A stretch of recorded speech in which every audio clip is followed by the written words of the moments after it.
Ladies and gentlemen, boys and girls, welcome to the first ever Dan Wilkins broadcasting feature here between the Woodstown Wolverines and the Pitman Panthers right here at Alcyon Park in Pitman. I'm your play-by-play broadcaster for today's game, along with the Joe Lang Classic in April and the Maple Shade Wildcats versus the Pitman Panthers on May 10th. We have our producer Brian Tortella in the booth as we welcome you to our first of several DWB features this week. We're going to have a busy week. It'll be Woodstown and Pitman today, West Deptford and Audubon tomorrow, Audubon and Delran softball on Wednesday. On Thursday is Audubon and Haddon Heights in Heights, and then Friday's open. Saturday and Sunday is the famous Ralph Shaw tournament with Bishop Eustace and Kingsway, and then Cinnaminson and Audubon. For today's game, we're going to take a look at both starting lineups, starting out with the Woodstown Wolverines, which are off to a hot 3-0 start after wins versus Pensgrove, CCTS, and Timber Creek. Their lineup is coached by Mark DeCastro, is Ty Koblentz at the catching position, batting leadoff. Jack Knorr is in left field, batting second. Brent Williams is the pitcher, batting third.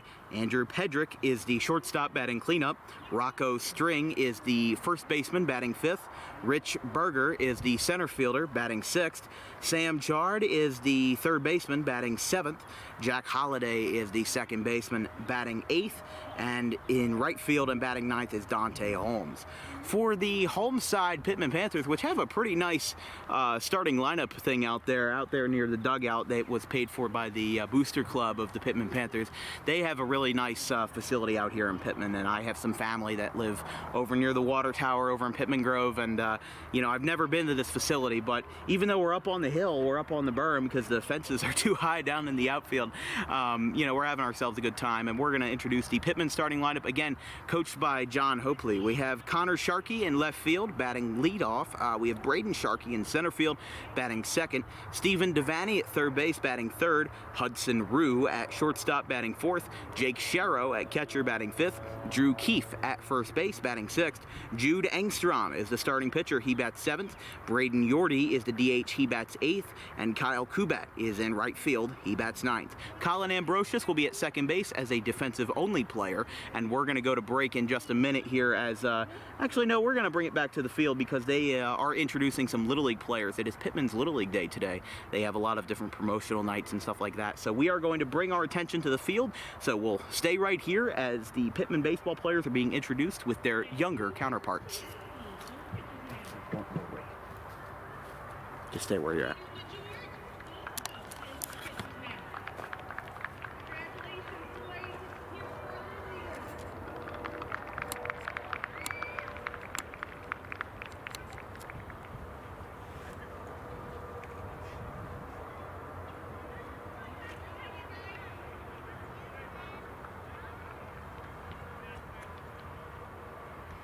Well, the Little League players are coming off the field. We'll go to break, and we'll be right back in just a second.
Just about to get started here from Pitman in the first ever Dan Wilkins Broadcasting feature game, as the first batter for the Wolverines will again be Ty Colbins, the catcher, batting leadoff for the Wolverines. It'll be Colbins, Knorr, and Williams. Leading off the first. And from Jude Engstrom, first pitch is away, 1-0, and we are underway in Pitman. Again, Dan Wilkins up here in the booth here for DWB, our producer Brian Tortella, and our graphics made by Gavin Van Rel and Caleb Lane. 1-0. Upstairs, 2 balls, no strikes.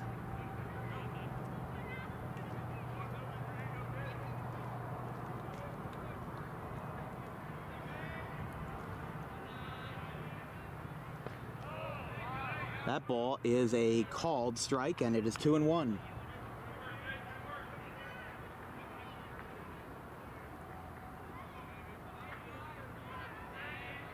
Two-one pitch. Swing and a miss. 2-2. Engstrom was down, and now he is all even. 2 balls, 2 strikes to Koblenz. You're from Alcyon Park in beautiful Pitman, New Jersey. Wonderful day. Wonderful Monday afternoon. That one is upstairs, and the count runs full. 3 balls, 2 strikes.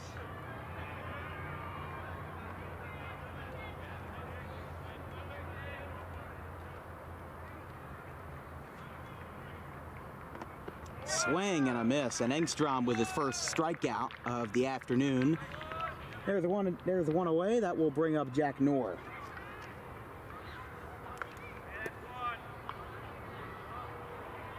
Woodstown, the reigning Group 1 champions, unfortunately for an Audubon student and an Audubon fan like me, at my expense, because of the fact that we had lost to them in the second round. But Audubon was the number 1 seed, and Woodstown was the number 7 seed in the Group 1. Or excuse me, they were the number 8 seed in the Group 1 South Jersey playoffs.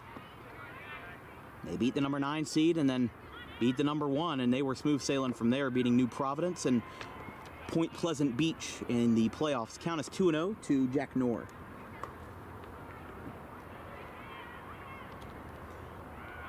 Yes, excuse me, it was not CCTS, it was Shalik that they beat 12-6. As here's a ground ball back to the mound, throw to first. On a little lollipop throw, and there is 2 down. That brings up Brent Williams, the starting pitcher.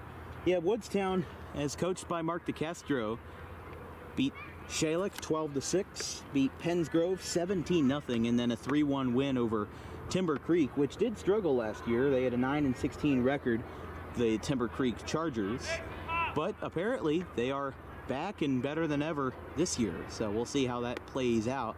First pitch to Williams is foul off towards the parking lot. There's a group of Little League kids gathering out there. Today was Little League Day for Pitman, so they brought their younger generations out to the field.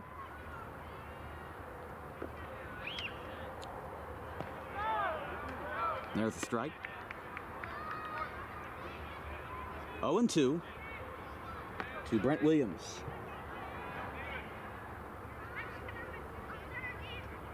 This inning were to continue, Andrew Pedrick, the shortstop, will be on deck. Here's a fly ball, rocketed out towards right center field. It's back there, but making the catch is out in right field for Pitman, Kyle Kubat, and the side is retired. Woodstown goes down in order. We'll go to break. No score. Pitman gets their first chance to bat.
Woodstown went down in the top of the first in order. Again, the lineup for the Pitman Panthers is coached by John Hopley would be Connor Sharkey in left field, Braden Sharkey in center field, Stephen Devaney at third base, Hudson Rue at shortstop, Jake Sharrow at the catching position, Drew Keefe at first base, Jude Engstrom at the pitcher's mound, Braden Yordy at the DH spot, Kyle Kubat in right field, and Colin Ambrosius as the second baseman. He is defense only. Brent Williams, the 2024 junior starting pitcher, he has already pitched 4 2/3 innings this year, has a 1.5 ERA, 9 strikeouts, and only 3 runs allowed, one of them earned in his lone appearance of the year, which was in a 12-6 win on opening day versus Shalek. So he's got his first win already, but Woodstown's 3-0, Pitman's 2-1, two very good teams who both had very different results. As now, as we said, Connor Sharkey will be the first to hit for the Panthers in the bottom half of the first. Here from Alcyon Park. Williams is set, the right-hander kicks and deals. First pitch is a swing and a foul out towards the right side. And it catches a tree out there.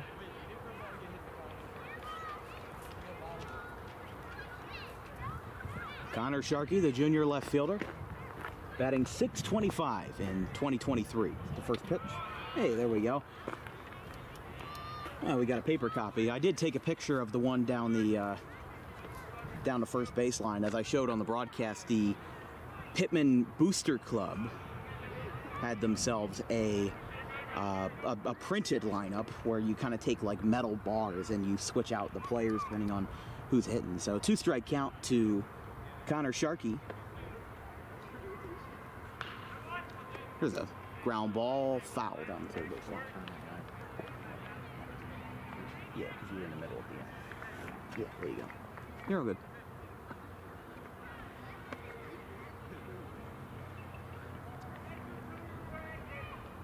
Two-strike pitch from Williams is a ball. 1-2. Yeah, this is not the only time that DWB will be covering some Pitman games on the Saturday, April 22nd, the Joe Lang Classic. There will be 2 games, 11:30 and 2 o'clock. There's a strike. Connor Sharkey down on strikes, and there is the first out. This brings up his brother, Braden Sharkey.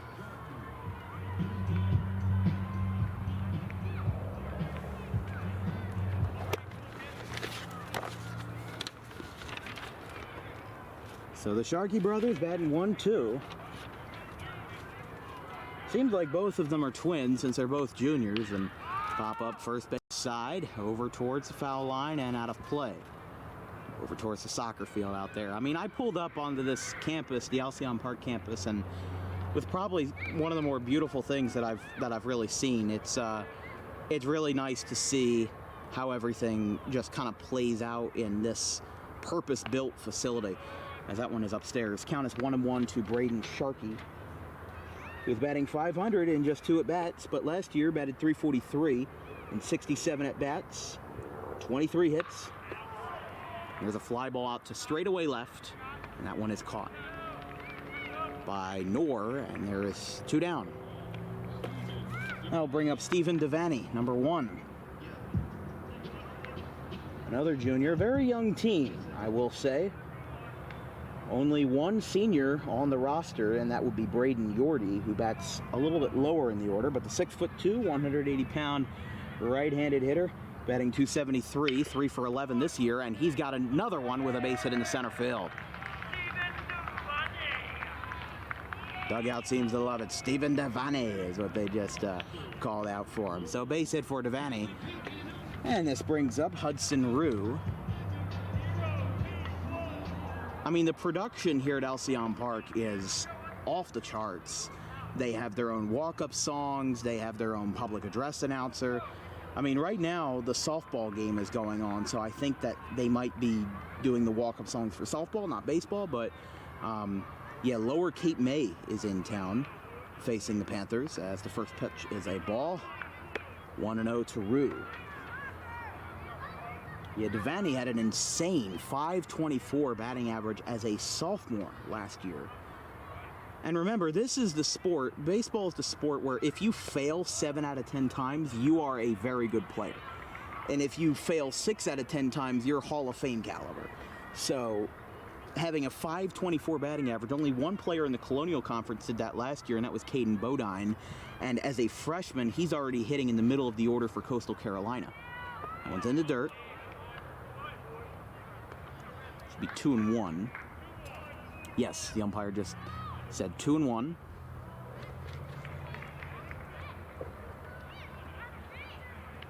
But this team kind of reminds me of West Deptford a little bit. This team plays very well together. They have a lot of good chemistry, it seems like, and maybe some kinks to work out, but they're a very young team. Like I said, only one senior in the starting lineup, and that is something, not something to scoff at, you know. 250 average, 2 for 8 this year for Hudson Rue, the 6'1" right-handed shortstop. 2 walks, a hit by pitch, had 7 stolen bases last year, already has one this year in the first 3 games for the Pitman Panthers, and 2-strike pitch is another one foul. 2-2 to Rue. If this inning were to continue after him, Jake Sharrow, the catcher, would be next up.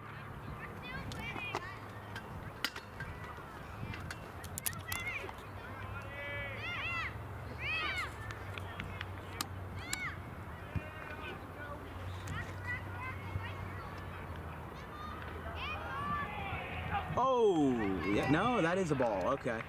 He kind of looked at home plate because he wasn't sure whether it was a ball or a strike, but Hudson Rue gets a free pass to first base, and this brings up Jake Sharrow. 5th batter of the inning for Pitman. Runners on first and second with 2 outs.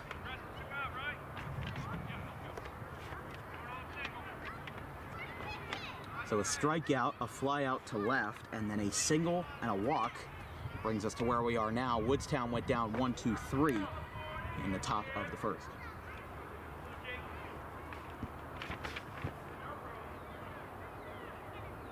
First pitch to the catcher, Sharrow, from Williams.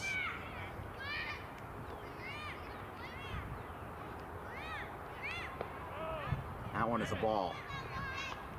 Taken in by the catcher for Woodstown.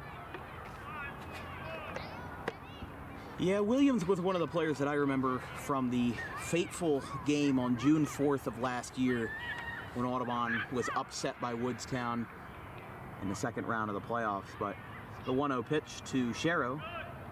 Runners going, and here's a ground ball hit off the hands to short.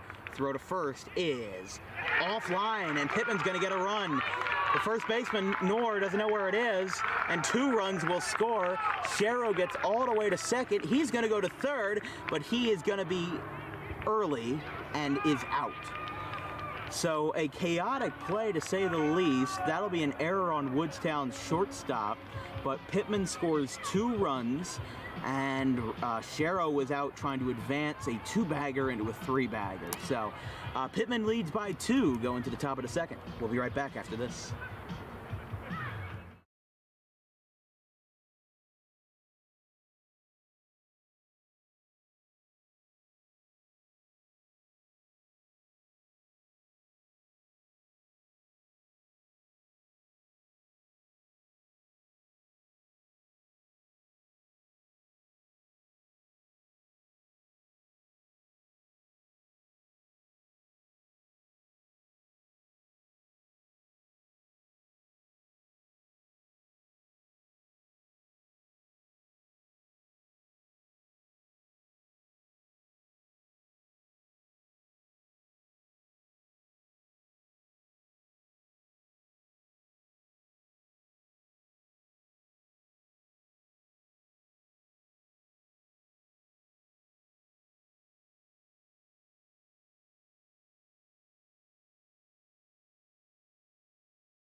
Back in the top of the second inning.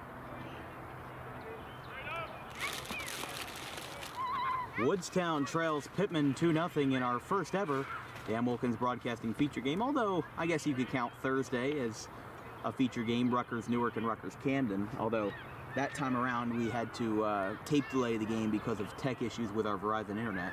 First pitch to the fourth batter for Woodstown, the cleanup man. That would be, excuse me, sorry, I have to pull up the lineup, Andrew Pedrick. It's 1-1 to Pedrick.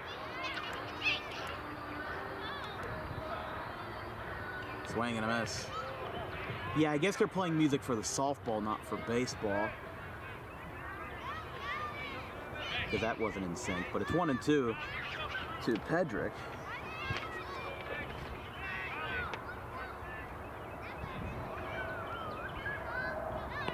And the curveball from Engstrom misses inside, and it is 2-2. As the umpire says otherwise. The scoreboard is in sight, but they're not updating the balls and the strikes, so... Well, that one is strike 3.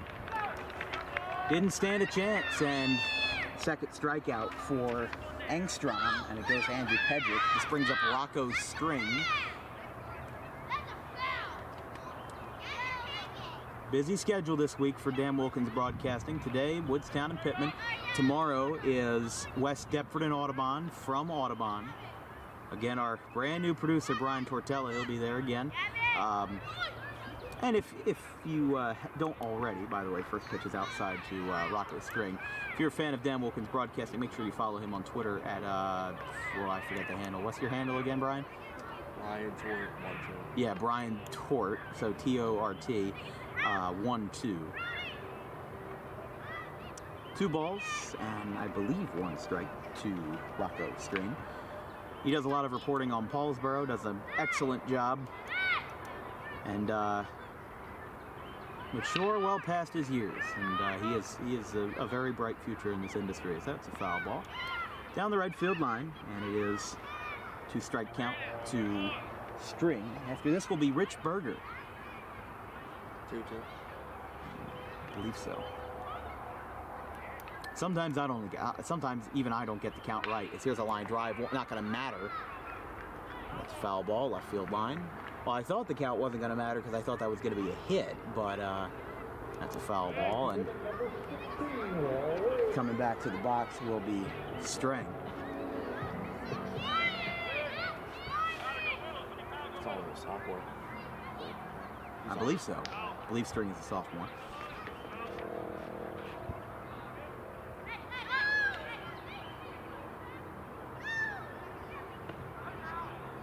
That one's the ball. Count runs full. It'll be String, Berger, and then if needed, with one away here, would be Sam Chard, the third baseman.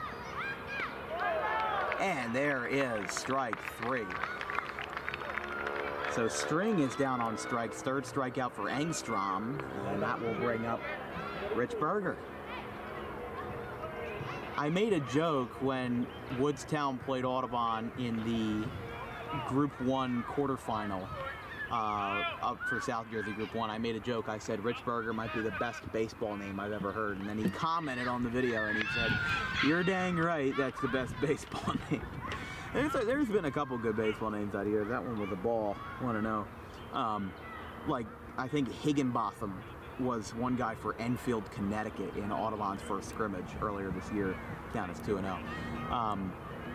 And I said on the broadcast, I said, and now here comes the pitcher who I think time traveled from 1885. Just because, you know, like, I'm not making fun of the guy's name, I'm making light of it, you know? Like, I wouldn't be upset if somebody made a joke about my last name being Wilkins, but there's really nothing to make fun of, you know? There's really nothing to have comedy material of. It's just, you know, poking fun and everything like that, but yeah, Berger's gonna have the easiest walk of his life. 4 pitches, and he didn't even have to lift the bat off his shoulders, so he gets aboard. This brings up Braden Yorty, or excuse me, not Braden Yorty, Sam Chard. Braden Yorty is the number 8 hitter for Pitman. Again, the only rostered senior for these Panthers.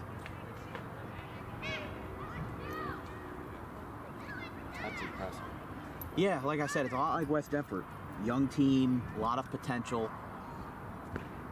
I mean, this Pitman team, they lost in the second round of their Group 1 final to Shalek, 5-4, but they made it pretty darn far. I mean, they did a good job. They went 18-6, and I think they ran into a similar problem that Audubon did, where they just had one massive flaw that was their killer in the end. That one's upstairs to Chard, excuse me. I don't know why the names aren't coming out of my mouth. Should be 2 balls, no strikes. My uncle Chuck Trotella was the head coach of Shalek in the 90s. Gotcha. He went to the state championship. Yeah, Shalek, one of those schools named after a person not of town, Arthur P. Shalek. Probably somebody can pull up his Wikipedia page, but kind of like how there's a couple schools, like there's J.P. Stevens.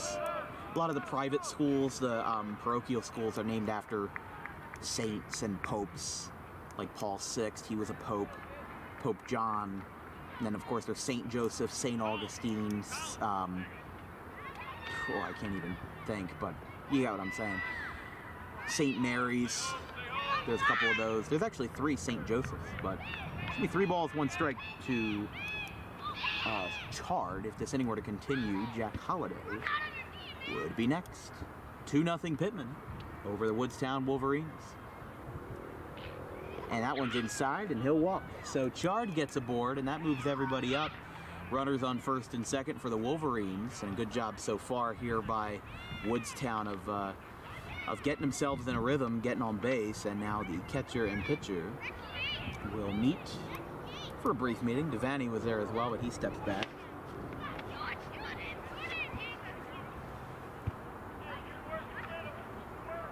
After back-to-back walks surrendered by Engstrom, he'll have to reevaluate a little bit and get back into the swing of things. Here's Jack Holliday. Looks like a little bit of a blowout over there on the softball field as the first pitch to Jack Holliday is a ball upstairs, 1-0. I mean, that's the great thing about having a purpose-built sports complex like this, is that you can play as many games as you want as long as there's enough parking spots to fill everybody. Here's a line drive out towards second base, and that's booted at the bag. So that will be an error on Pitman's second baseman. That would be Ambrosius. So an E4, and now there is no more room at the end. Bases are loaded as we go to the 9-hole hitter, Dante Holmes. So on first is Holliday, on second is Chard, and on third is Rich Berger. 2 walks and an error, and now Woodstown is in prime position to put themselves back on the board. I mean, last year I was just so used to blowout after blowout. I mean, out of Audubon's 28 games, they had 7 that ended with a mercy rule, and now a second mound visit will happen here. I believe that is Coach Hopley coming out. I don't know if we're going to have a mid-at-bat pitching change, but he'll definitely have some words said on some strategy, because with the bases loaded, you definitely need to lock down Woodstown at the bottom of the order before they get another base runner, and then you're stuck at the number 1 hole hitter and you're kind of out of luck again. So should be a 1-0 count to Holmes with bases loaded and 2 outs here in the top of the second. Woodstown trails Pitman 2-0.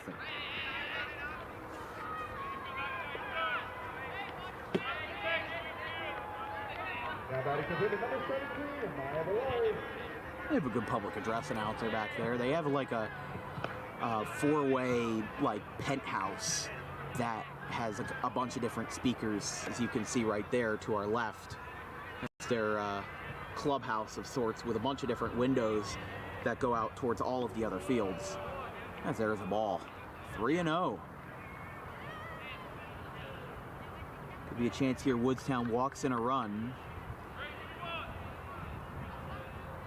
And here's a line drive. They don't need to. That's a base hit down the left field line. It will roll all the way to the fence. One run is in. Here comes Chard around third. He will score, and a bases clearing RBI double at the bottom of the order for Dante Holmes. And Woodstown, just as soon as they were down, said, nah, we will retake that. Thank you. It is 3-2, Wolverines. How about it?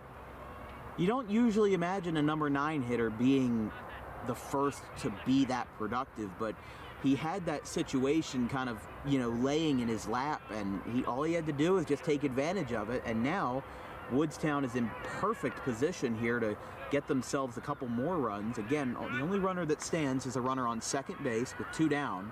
And the first pitch to Koblenz, who struck out his first time up. That is a ball, 1-0.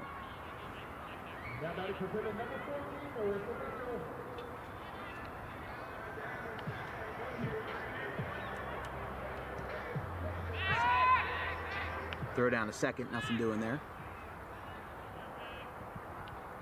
1-0 count to Koblenz. If this inning were to continue, Jack Knorr would be next.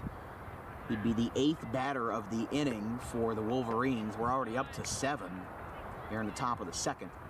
And there is a ball. 2-0.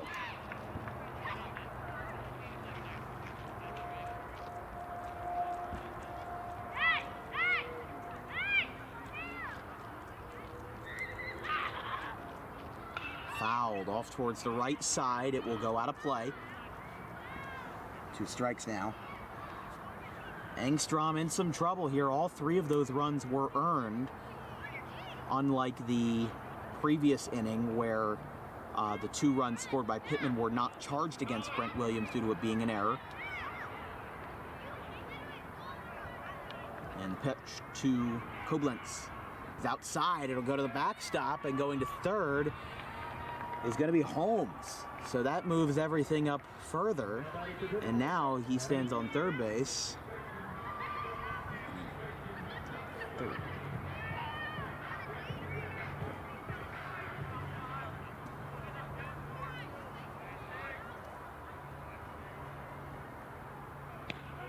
And there's strike 3.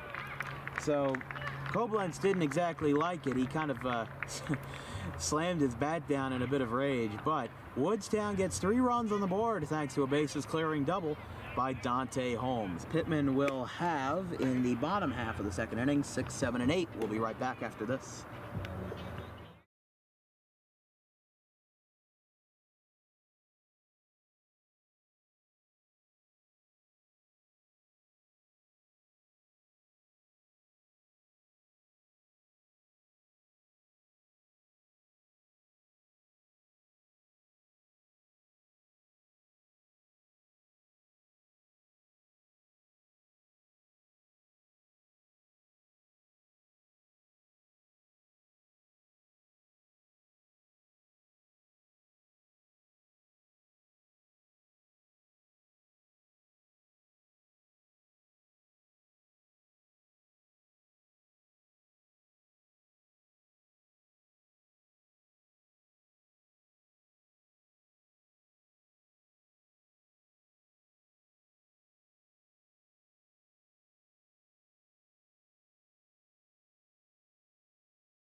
Bottom of the second inning, so it seems like their public address announcer is doing a bit of double duty as they're doing PA for both baseball and softball.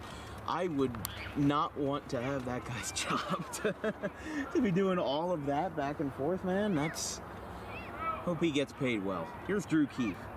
5 men came to the plate for Pitman in the bottom half of the second. As Sharkey struck out, Braden Sharkey flew out to left field, and here's a pop-up on the first pitch, out towards the middle of the infield and under it, and making the play is Pedrick. And there is one down for Jude Engstrom, starting pitcher who got himself into a bit of trouble in the first, or in the second rather, as the first pitch to Engstrom. It's outside, 1-0. The Engstrom and then Braden Yorty. You're watching coverage of Tri-County Conference Baseball here on Dan Wilkins Broadcasting. If you have any questions or comments about today's broadcast, drop me a line, as there's a swing and a miss, 1-1. Drop me a line at the THE Dan, D-A-N, Wilkins, W-I-L-K-I-N-S, show, S-H-O-W, at gmail.com. We are looking for small businesses and brands to sponsor us for the 2023 season. There are 3 packages, as it is a 1 and 2 count to Engstrom. But a $50 package is a 15-second spoken word advertisement with your logo on screen. The $100 package is a increased ad exposure plus a portion of the game named after your business, as in player of the game, pitching change, although that one is taken, home run replay, all that jazz. And then the $150 package is all of that, including, there's a pop-up, right field, straight away, and out there to make the play will be Holmes. 2 down for Braden Yorty. And the $150 package is a 30-second commercial filmed on location with all the editing, voiceovers, filming, and post-production done by us unless otherwise specified. So if you want to do the voiceover for your commercial, just let us know in whatever email you send to us. Again, that's at thedanwilkinsshow@gmail.com. Here's the first pitch to Braden Yorty. There's a swing and a miss on the fastball. 0-1. Keefe popped out to short, and Engstrom flew out to the right fielder, so quickly 2 down as Yorty takes inside, 1-1. If this inning were to continue, Cade Kubat would be next. Kyle Kubat. Line drive out towards short, picked up, and beautiful stretch at first, and he got him. Nice play over there at first by String to get that one down. You got to have some really athletic legs to be able to get that baseball. We go to the top of the third, moving quickly here in Pitman, 3-2 Woodstown.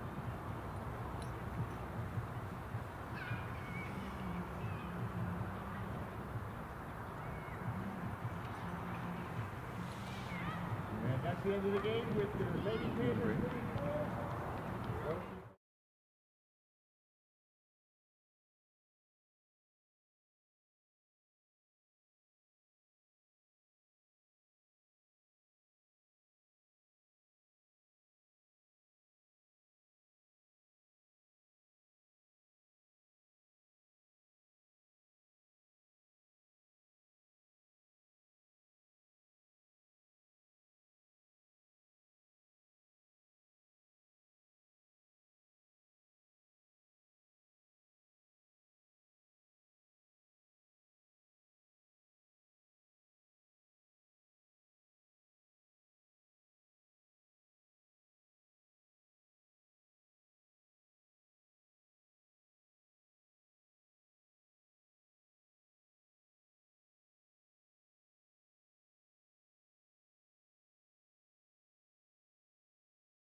Back from the beautiful Alcyon Park here in Pitman, Woodstown leads the Panthers by 1, 3-2 on the top of the third.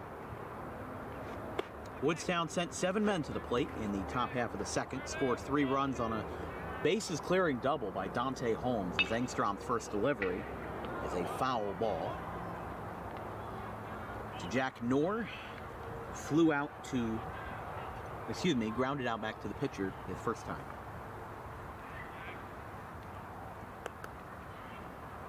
Now already back to the second go-around in the order, as that one's inside, 1-1. Seems like the offense was getting really set early, and then Pitman scored 2 in the bottom half of the first, and then Woodstown got 3 in the top of the second. Haven't had anything since. It's 2-1 to Knorr. It'll be Knorr, Williams, Brent Williams, and Andrew Pedrick. After that, in the 4th spot of the inning, will be Rocco String. 2-1. It's inside, 3-1.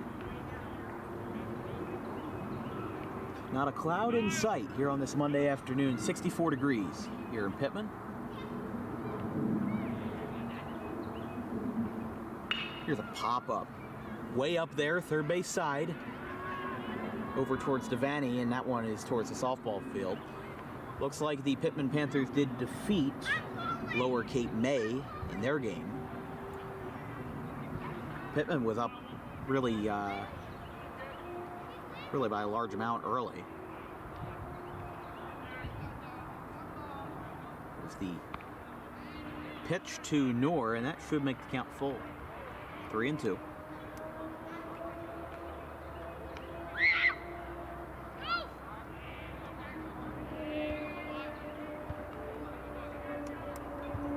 And that is ball 4. So a walk to Knorr. And that brings up Brent Williams.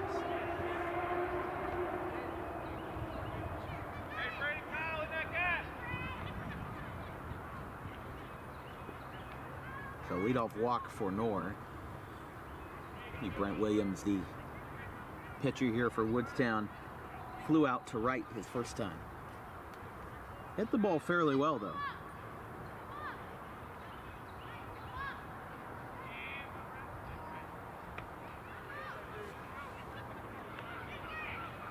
First pitch is a ball, I believe, unless I missed that.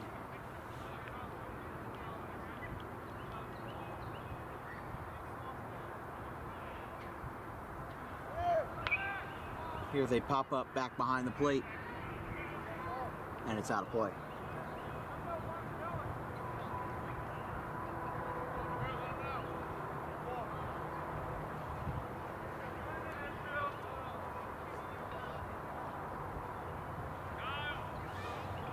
Should be 1-1 to Williams.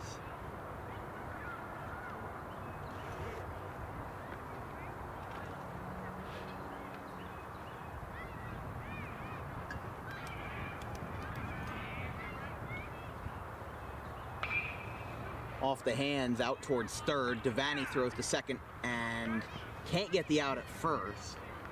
That'll be a fielder's choice, 5-4. And that now will bring up Andrew Pedrick. So runner still remains on first, and the only difference is it now goes one away. So Knorr, who was originally at first, now replaced by Williams.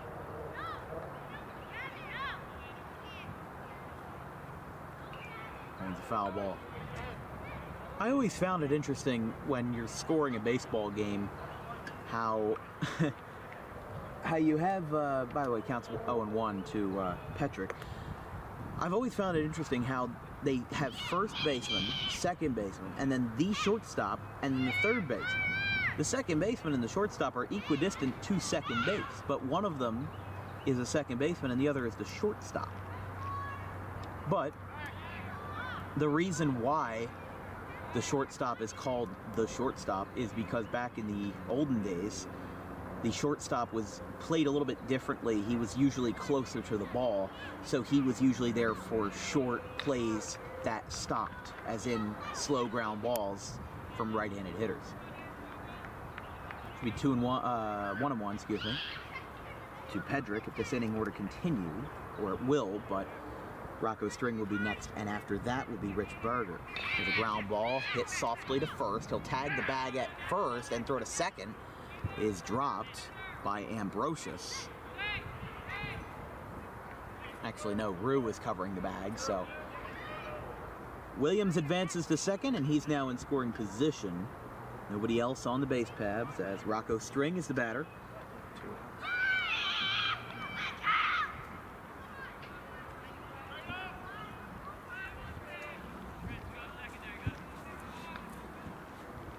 That is outside, breaking for third and getting there with ease will be Williams.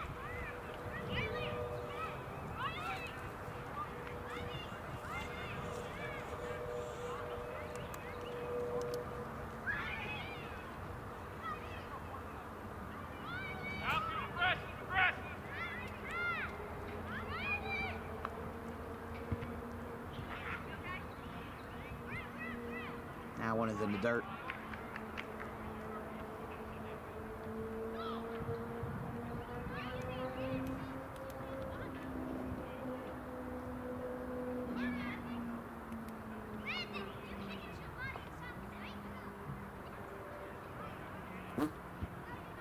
And they are going to play a little bit of strategy here, and they are going to intentionally walk String to bring up Rich Berger. So he'll get a free pass to first base.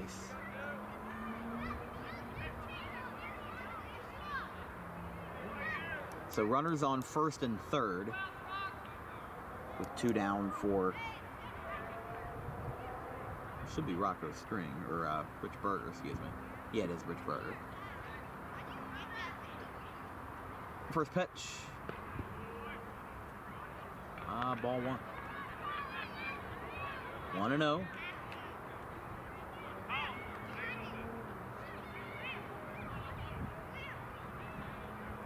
Engstrom again in a bit of a jam with runners in scoring position. He grounds this one to first, though. Should get out of it. It'll go back to Engstrom. He throws it to first, and it is in time. So Woodstown leaves two aboard and does not score. We'll go to break. 3-2, Wolverines.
Kyle Kubat is the first to hit in the bottom of the third for the Pitman Panthers.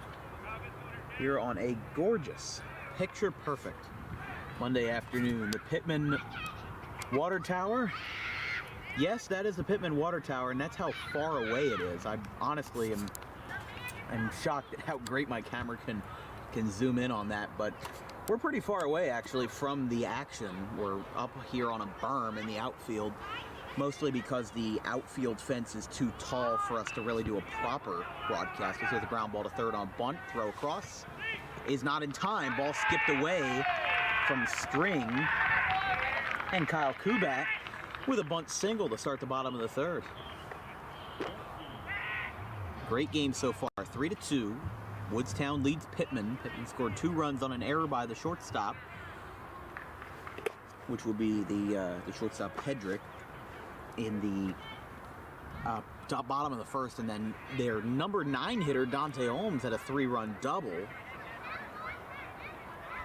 the top of the second. Really nothing since, but now we're back at the top of the order with Connor Sharkey. Struck out his first time.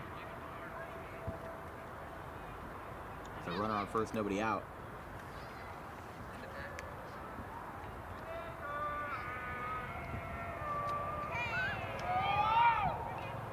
Here's a high pop-up that'll go foul, or maybe it might stay in play. No, just barely. Barely out. The count is 0-2 to Connor Sharkey. His brother, Braden, will be next, followed by Devaney.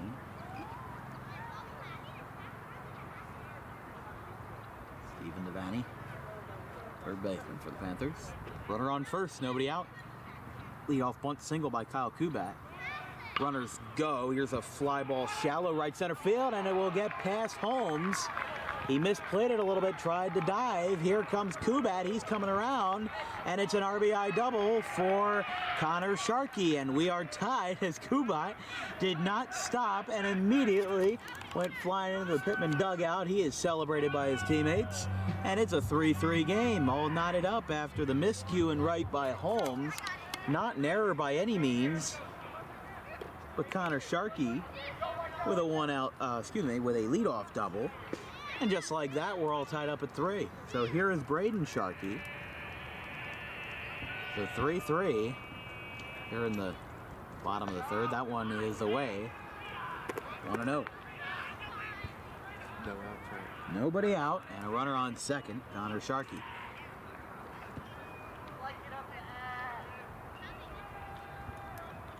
And his brother, twin brother Braden at the dish. Stephen Devaney on deck for Pitman. You can see right there in the on-deck circle. I'll throw back to second. Nothing going on there. 1-0 count to Braden Sharkey. Runner on second. Nobody out. Pitman off to a good start here in the third.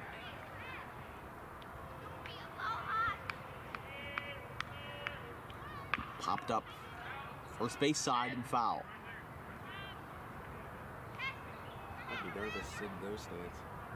Sitting in the stands down the first base line? Yeah, right there. Oh. I mean, maybe. They have a decent amount of fencing, so I don't think it will be too much of a concern. 1-2 count to Sharkey. Here's a line drive. Oh, wow. He caught that, too. Wow. Or did he? No, the runner is standing on first, so he did not catch that ball. It was trapped by the shortstop, Pedrick. And now runners are on first and third with nobody out on what is technically an infield single for Braden Sharkey.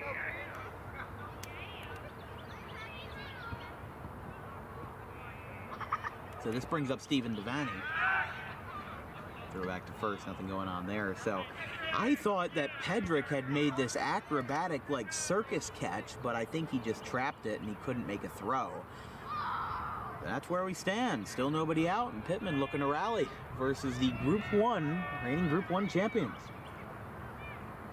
They won the whole state. They did win the whole state, yeah. They beat Point Pleasant Beach in the semifinal and beat New Providence of North Jersey in the final. I still can't believe they came down to Paulsboro and beat them at third place. Yeah. Here goes out to second base is Braden Sharkey. That one's a liner to right.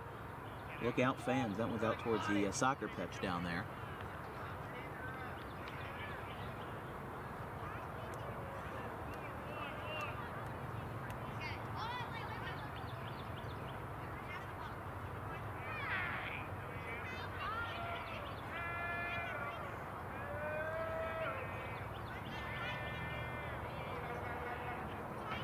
Runner goes, but he got a early start, and now he's caught up in a rundown.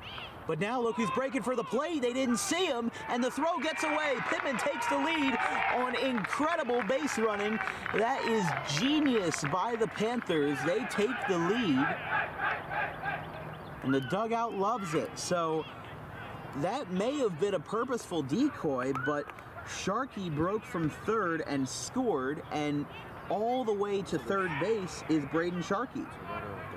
Yes, the runner on third is the only one that stands, and Mark DeCastro is going to talk to his pitcher, Brent Williams, and nobody out.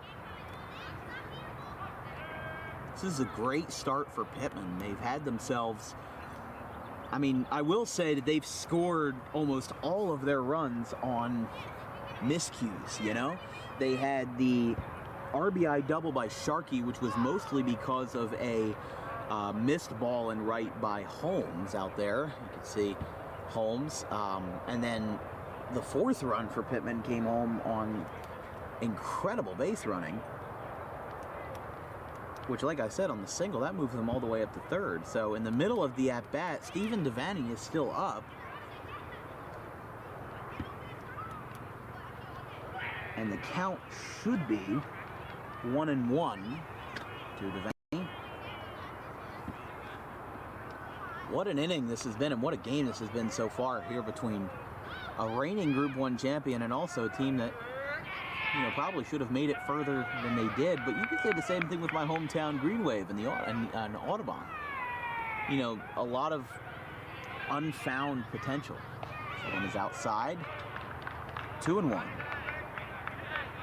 Yeah, I can't see the scoreboard too well here from this angle, but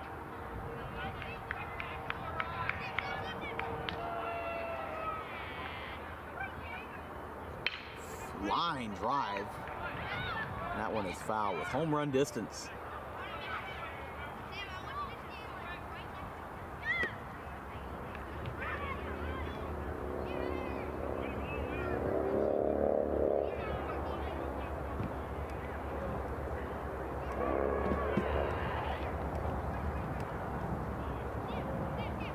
Ground ball back up the middle. That is stopped by Pedrick. What a play, but he's going to hold on to it. And scoring from third is Sharkey. It's 5-3 Panthers. So Pitman has rallied for 3 runs in the third, as Stephen Devaney gets an infield single after it was trapped by Pedrick, and this brings up Hudson Rue, which is going to be the 5th batter of the inning for Pitman, and still nobody out, as the Wolverines have really backed themselves into a corner here. I mean, both teams state champs of years past. Of course, with Woodstown, they've won 2 state titles, 1991 and 2022. And then Pitman won both baseball and soccer state titles in 2010.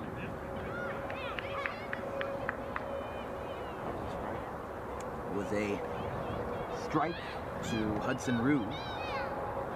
Did he go around, peeled first? It did not go. It's 1-1. It'll be Rue and then Jake Sharrow and Drew Keefe.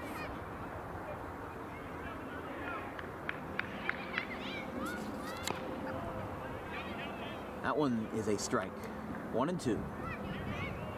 This is an amazing game so far. If you're just tuning in, welcome to a Dan Wilkins Broadcasting feature game here between the Woodstown Wolverines and the Pitman Panthers here from Alcyon Park in Pitman. Runner goes, it's in the dirt, and that will not solicit a throw to second base. So it is 2-2 to Hudson Rue.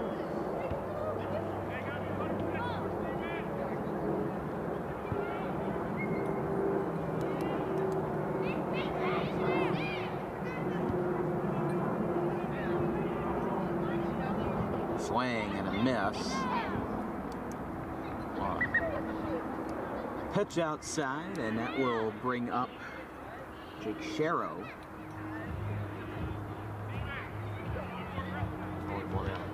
Yeah, only one out, as Pitman has already plated 3 runs here in the bottom of the third.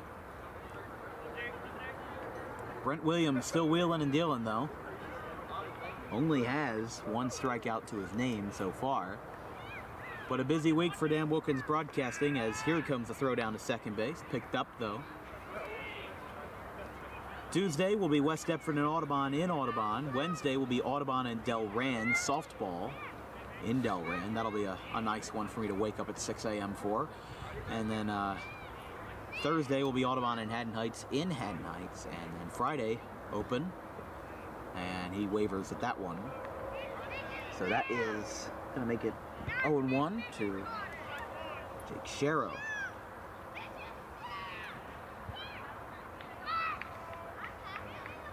Saturday and Sunday is the Ralph Shaw tournament in Audubon, with the first game being Bishop Eustace and Kingsway.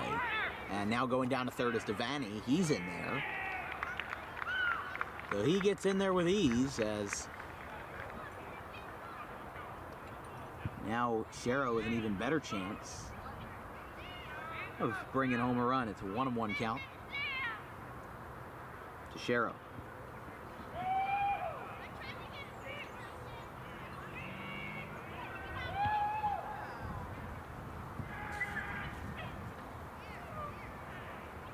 Upstairs.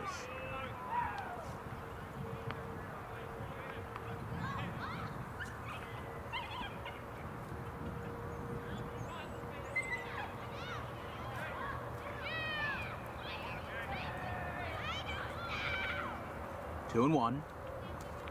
Oh, and that's a plunker. Hit by pitch for Hudson Rue, and he gets down the first base with a free pass.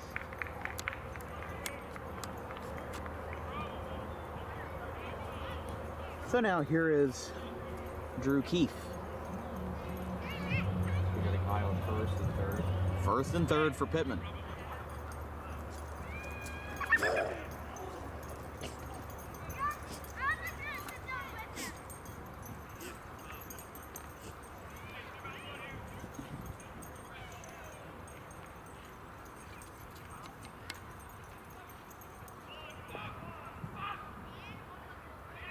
So Brent Williams still pitching, no call to the pen from DeCastro yet.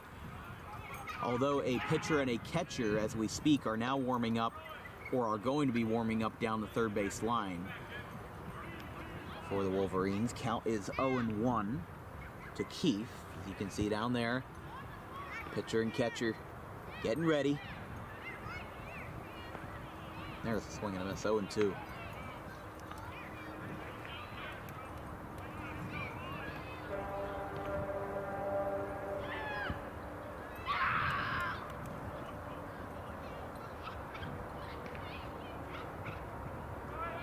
Swing and a miss, going down to second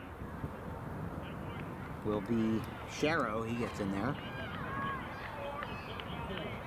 And now 2 outs. And a swing and a miss by Keefe. He goes down on 3 strikes. We got a guy on second and third. Second and third. As Judah Engstrom will bat. 8th man to come to the plate for the Panthers, as they've scored 3 and now have 2 runners on base, and that is a first pitch, hit by pitch, bringing up Braden Yordy.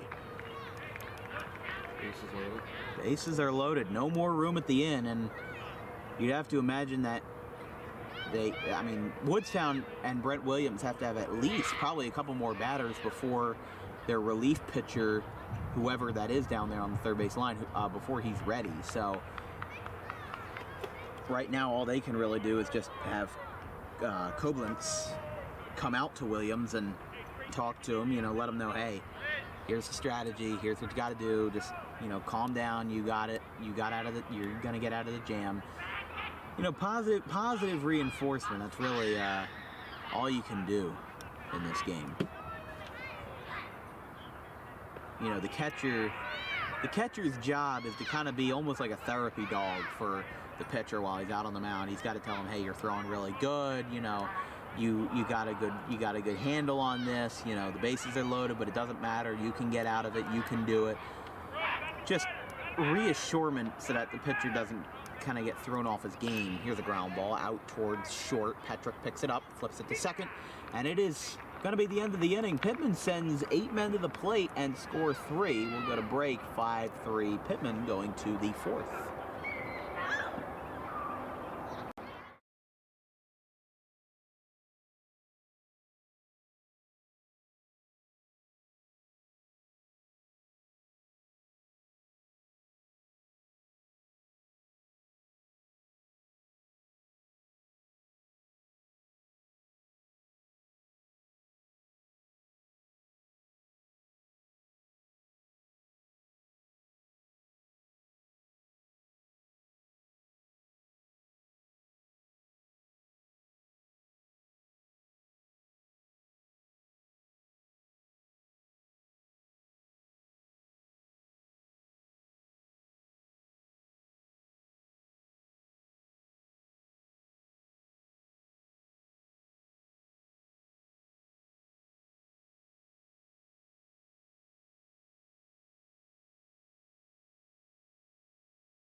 trivia time?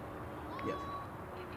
We're here with trivia time here in the top of the fourth inning from Woodstown and Pitman. Today's question is, which MLB team has the least amount of retired jersey numbers? Is it the Arizona Diamondbacks, the Miami Marlins, the Tampa Bay Rays, or the Colorado Rockies? The answer will be revealed in the bottom half of the fourth inning. So we'll go back to the main board here, as up at the dish for Woodstown is Sam, excuse me, not Sam. Now I have to look at it. Yes, it is Sam Chard. Goes to the backstop, 1-1. 64 degrees here in Pitman.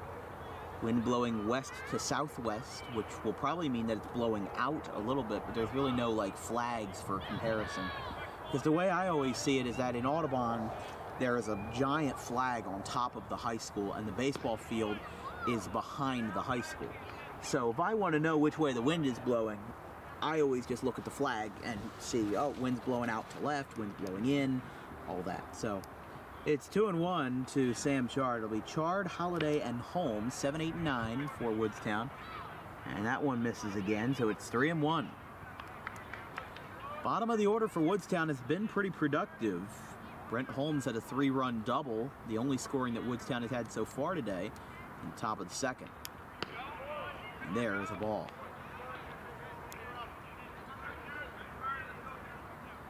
Woodstown, if Woodstown fans are watching, there will be a feature game for you guys on Monday, April 17th. As there's a swing and a miss. Chard down on strikes. And there is one down. Engstrom still willing and dealing. He's got 1, 2, 3.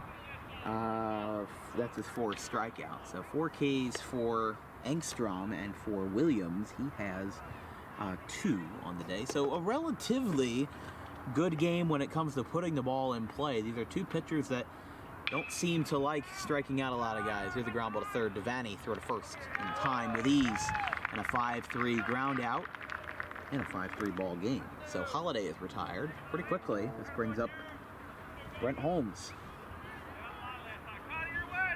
Yeah, for some of the more casual baseball fans, when I say 5-3, that means that the third baseman fielded the ball and threw it to the first baseman for the out. Because there's always, for every position in baseball, there is a number. The pitcher is 1, the catcher is 2, first baseman is 3, second baseman is 4, third baseman is 5, and then the shortstop is 6. And then left, center, and right is 7, 8, and 9 in the outfield, respectively. And then for the DH, there's really no fielding, so it's, you know, that's just kind of how it is. But it's 1-1 count to Brent Holmes. Again, at a 3-run double. Here in the top of the fourth inning. Had one in the second. He's driven in all 3 runs, but he's also had an outfield miscue, so he's had a good game. Just the question is whether he can carry that momentum for the rest of the ball game, and Pitman cannot believe that that was just called a ball. He thought he either went around, or if it was a called strike 3, about half of the team started jogging towards the dugout. It's a 2-2 count. That one's fouled back.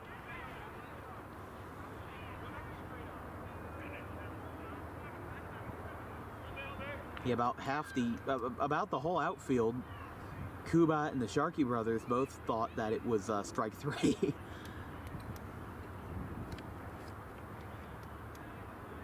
2-2 pitch. Good frame, but no call. It's 3-2. If this inning were to continue, we'd go back to the top of the order with Koblenz, Ty Koblenz. And there is strike 3.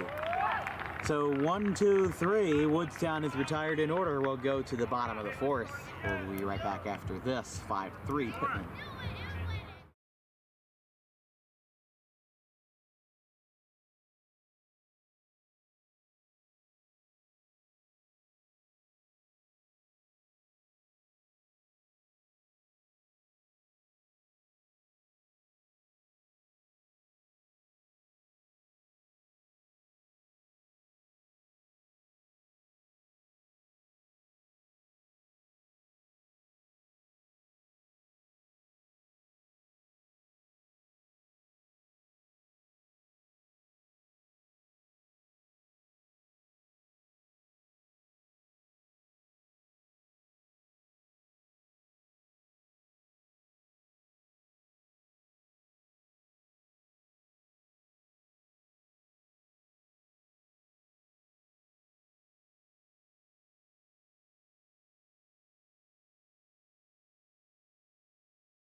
Bottom of the fourth here from Pitman. They lead 5-3 over the Woodstown Wolverines. Today's trivia time question is, which MLB team has the least amount of retired jersey numbers? Is it the Diamondbacks, Marlins, Rays, or Rockies? If you can reveal the answer, just hitting that top button right there. 2 ones above that. There we go. That one.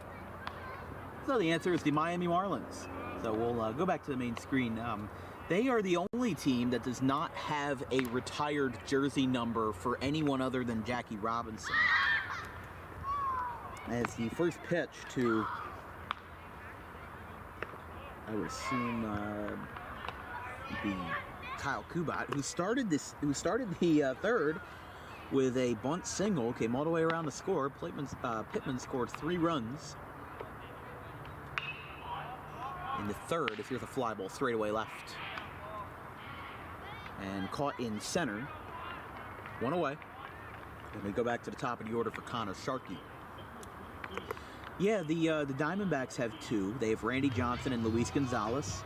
The Rockies have 2. They have Todd Helton, Larry Walker. The Rays have Don Zimmer and Wade Boggs. And the Marlins have nobody. They have just the number 42, Jackie Robinson, which was retired universally by Major League Baseball in 1997 for him being the first player to break the color barrier.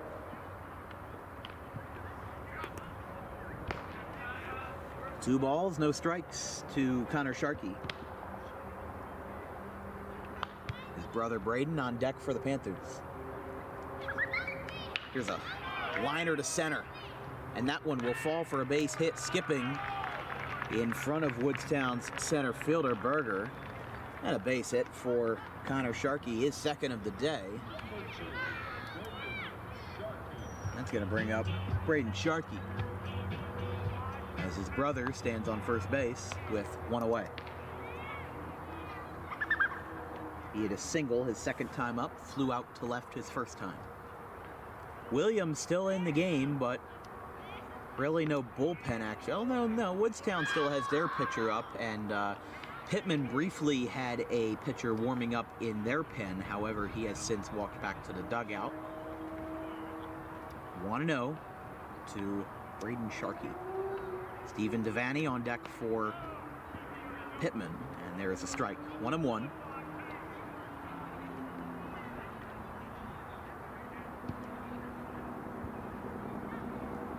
Yeah, I would love to be back on Friday for the 6 o'clock game versus Paulsboro for Pitman, but I don't know if I can due to a doctor's appointment in the family, an urgent doctor's appointment.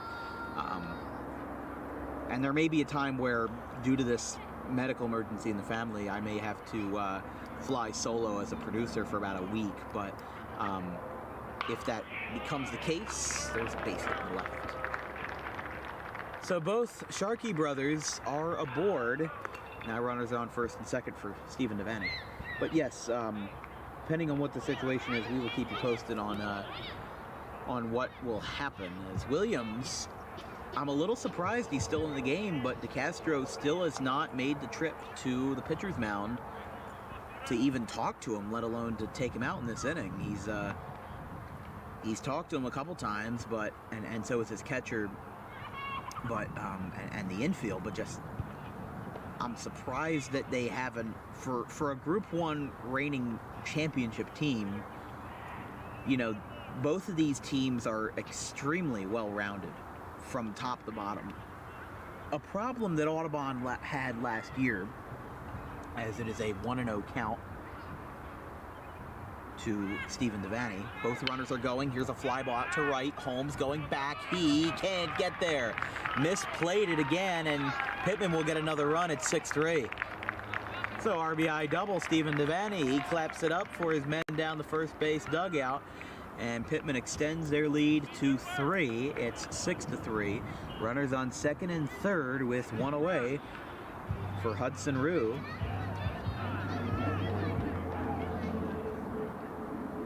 It'll be Rue and then Jake Sharrow. And now Mark DeCastro takes the trot out to the bullpen, or out to the pitcher's mound, and Brent Williams is out of the game. So Connor Sharkey scored on the RBI double. Braden Sharkey's now on third.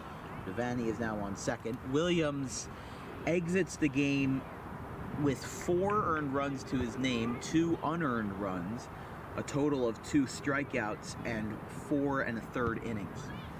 Rather, 3 1/3 innings. But new pitcher for Woodstown, that would be number 6, who I do have on my roster as number 6, Thomas Boyles.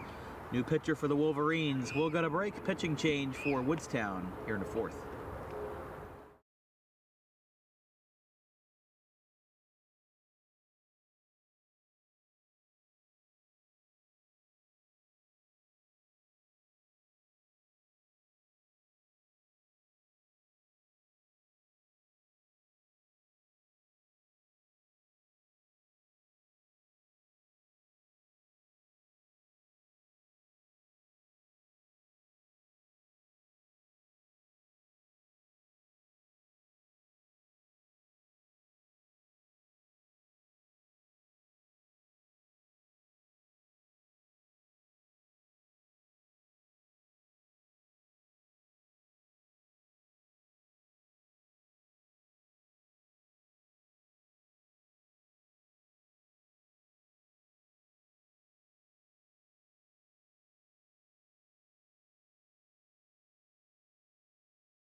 Bottom of the 4th, new pitcher Thomas Boyles. As the infield is in for Woodstown, Pitman at the plate with 2 runners in scoring position, 2nd and 3rd, as the first pitch to Hudson Rue is a ball. 1-0, or excuse me, a strike, 0-1. I guess I just didn't see that one. So it is 0-1. Sorry, there we go. So Brent Williams had 3 1/3 innings, just 2 strikeouts and 4 earned runs, 2 unearned, thanks to an error by Andrew Pedrick. And now caught in between 2nd and 3rd is going to be Sharkey. He's coming to the plate, and the throw got away, so he's going to score on the rundown. And now moving to 3rd is Devaney. So the defense has fallen apart for Woodstown, and it is 7-3, Panthers over the Wolverines. The reigning Group 1 champs not looking as hot as they used to in June. And it is a 4-run lead for Pitman.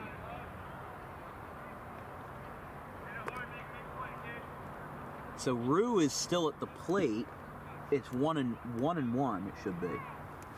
Or no, they have it as 0-2 on their scoreboard. I have to like hunch over in my chair. 0-2? Yeah, 0-2. I have to hunch over in my chair to look at the guy on 3rd? Yeah, so only runner that stands is the runner on 3rd. The entire infield is in for Woodstown. And 1 out. 1 away. Taking a huge lead off of 3rd is Devaney. Foul ball. Almost looked like Nick Castellanos during the Phillies opener on Saturday. He was taking a lead like halfway down the 3rd base line trying to distract the pitcher. But there's no disengagement rules here in high school baseball. No pitch clock, no shift restrictions. You can do what you please. Here's a ground ball. Gets past Petrick into left field. There's a base hit. And Pitman scores another. And now playing it too lackadaisically will cost them a base. Oh my goodness. Woodstown has fallen apart. Jack Knorr was not playing the ball 100%. He was playing a little lazy out there and left. He completely missed it, and now Rue gets to second base on what will be a single E7. Scoring is Devaney, and it is 8-3 Pitman. Like I said, I think not to discredit Pitman for anything that they've done today, but I definitely think that this 8-run game that they've had so far, and also 5-run lead as the first pitch to Jack Sharrow is outside, 1-0. What I've noticed is that a lot of it has come from bad defense from Woodstown. But there was somebody, I think it was John Young Sr. on Twitter, he was saying that South Jersey baseball is going to be crazy this year. And I commented, I said, going to be crazy? It already is crazy. Paulsboro beat West Deptford but couldn't beat Audubon and Haddon Township. You have Haddon Heights losing to Sterling 9-2, a team that was 3-18 last year. There's a strike. 2-1 to Sharrow. This inning were to continue after this, although with one away, it will be Drew Keefe and then Jude Engstrom.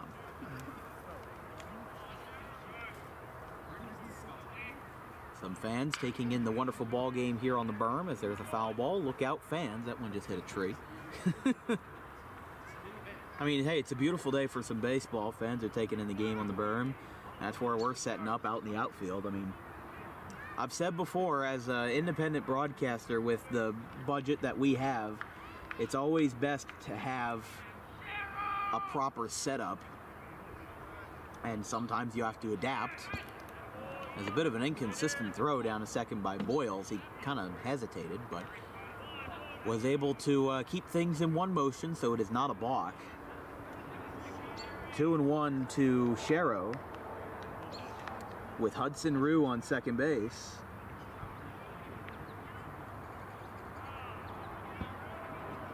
So still with one out, 3 runs have scored for Pitman. They scored 2 in the first, 3 in the third, and then now 3 in the fourth. But Pitman's had a bit of a thing where they've started off an inning with a bang and then cooled off later. There's a swing and a miss. A bit of a lackadaisical swing as Colbins was doing his level best to tag out Jack Sharrow. And, yeah, 2 outs. This is going to bring up Drew Keefe. So Keefe at the dish here with 2 down for Pitman. I gotta say, big thanks to Coach Hopley for having me out here for today's game, and also for the Joe Lang Classic on the 22nd. Really just a great opportunity for us to do this, and also this is such a beautiful, beautiful facility where I don't know many other schools that rival it. You know, there's plenty of other places that have good facilities. There's some places that have decent facilities, and like there's just some places that have really crabby and tacky facilities. And look, sometimes it's a pain to broadcast there, but sometimes you just got to do your job. So it is 0-2 quite quickly to Drew Keefe.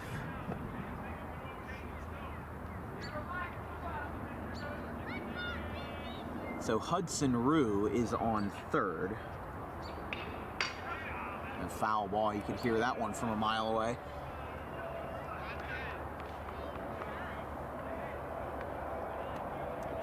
If you're an Audubon watcher who is getting used to the Tri-County action, make sure you tune in tomorrow. West Deptford and Audubon, 3:45 p.m. at the Hank Greenberg Field in Audubon. That'll be fun. Reigning winners of the Colonial Conference versus a team that very well could be a front runner for the conference. There's a swing and a miss. They'll tag out Keefe, and Boyles gets out of the jam with back-to-back strikeouts. However, 3-run score for Pitman. They're up 8-3 going to the top of the 5th here on Dan Wilkins Broadcasting.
Top of the fifth as the first pitch here is popped up. I was trying to get a scenic shot, and it's caught by Hudson Rue. One down. So Koblenz is retired, and that brings up Jack Knorr. Knorr 0 for 1. He walked in the third, but was out on a fielder's choice and grounded out to the pitcher his first time. It'll be 1, 2, and 3 for the Wolverines, down by 5 in what would be their first loss of the season. Again, I think that their 3-1 win over Timber Creek was quite surprising to me, considering that they were, I mean, Woodstown being Group 1 state champions last year and then starting off the year 3-0, it was a good start for them, but Timber Creek was 9 and 16 last year. Audubon played them. They won that game 4-1, as in the Green Wave. But it is a 2-0 count to Jack Knorr. That one is a strike, 2-1. For the Pitman fans watching, we're not going to be going away anytime soon. On Saturday, April 22nd, we'll be right here for coverage of the Joe Lang Classic. Games at 11:30 and 2 o'clock, and there's a rocket in the right field, a base hit. So Woodstown with their first hit since the second inning, actually, and now they have themselves maybe a little bit of momentum to carry over. For Brian Williams, who was the pitcher to start this ball game, but only made it through 3 1/3 innings before being taken out. Yeah, so the Joe Lang Classic, not sure which game we're going to cover, whether it will be at Pitman High School or at Alcyon Park for the first game, but we'll certainly be here for the final, with it being a typical 4-team tournament. And then there will be the feature game on May 10th. Maple Shade, as here is a Japanese-style swing out to second base, and the ball is dropped, and everyone is safe. Williams with a nonchalant swing, lifting his back foot off the ground and kind of sliding it across the plate, and he will get aboard after a throw from Devaney was bobbled at second by Ambrosius. And this brings up Andrew Petrick. So Woodstown, after being kind of dead in the water for most of this ball game, as that one's a foul back by Petrick. 0-1.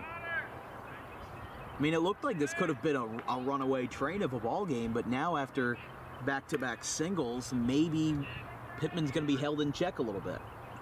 Here's a ground ball foul out towards the on-deck circle where Rocco String is standing.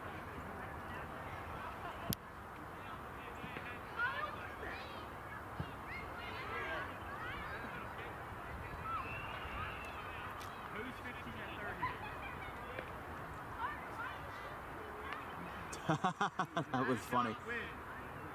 Here's a ground ball foul.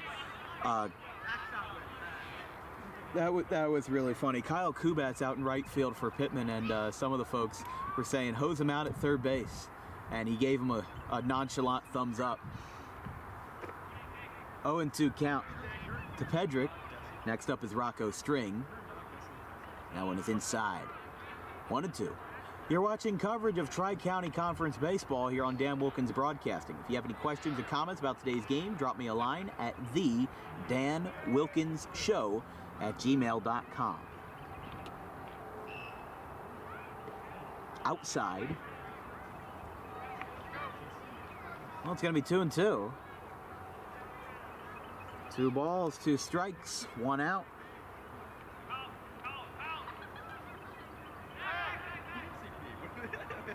Throwback, nothing doing.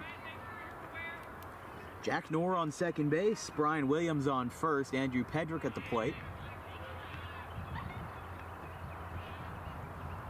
And here's a line drive in the right. That one's going to fall in front of Kubat. Here comes the throw to the plate. He might have a perfect one on the money. He cuts it off, and it is not in time. Woodstown gets a run back. It's 8-4. An incredible effort by Kyle Kubat to hit his cutoff man on the money, but it seemed like the reaction time of Drew Keefe was just a little bit off.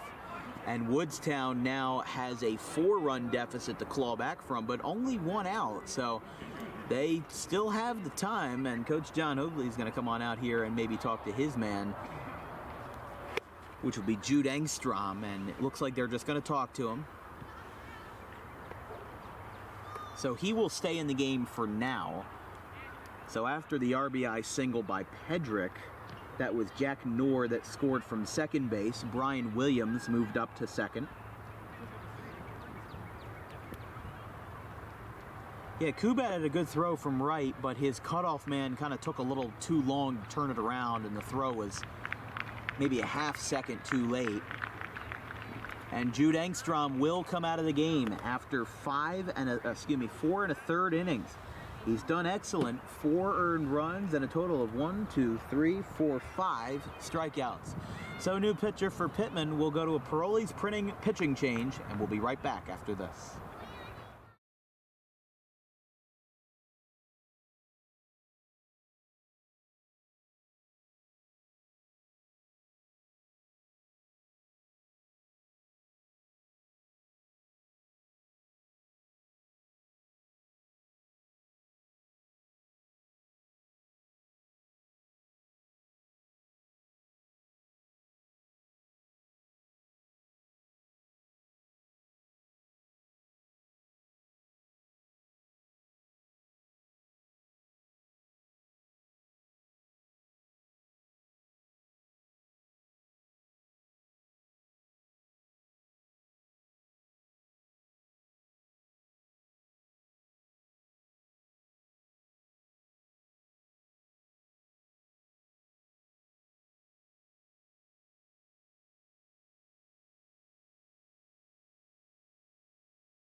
New pitcher for the Pitman Panthers is Hudson Rue. After 4 1/3 by their starter, Jude Engstrom. Woodstown trails by 4 in a Tri-County Conference matchup. Pitman was out to a 5-run lead, but now Woodstown seems to be threatening that a little bit. They've already scored 1 in this inning, and it's a 1-0 count. As Hudson Rue had a 286 last year, but on the mound, 5 innings this year, 1.40 ERA, 27 innings in 2022 with a 1.81 ERA. That one is down low, and very quickly it's 3-0 to the first batter for Woodstown in the appearance of Rue, which will be Rocco String. Here's a line drive into left field. That's a fair ball. It'll go out to left. Sharkey's got a strong throw going to third. And that's going to be a safe and an RBI single. Rocco String. Woodstown is right back in it. 8-5. High scoring game, I got to say. Woodstown's been getting their hits on singles and doubles.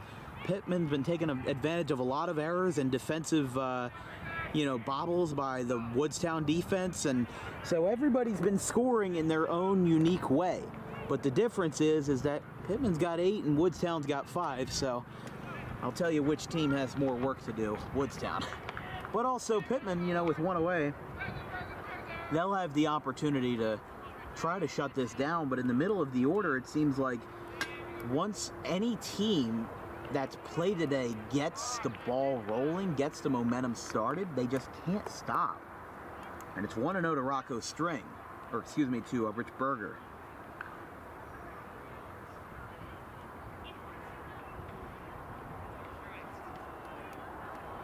Swing and a miss.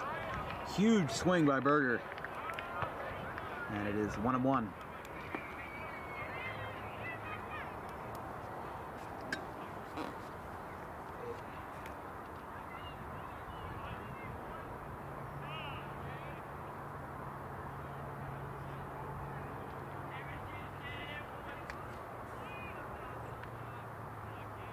One and one.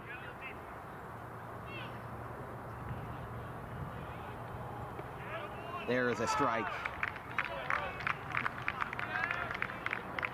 And down goes Berger. So strikeout for Rue.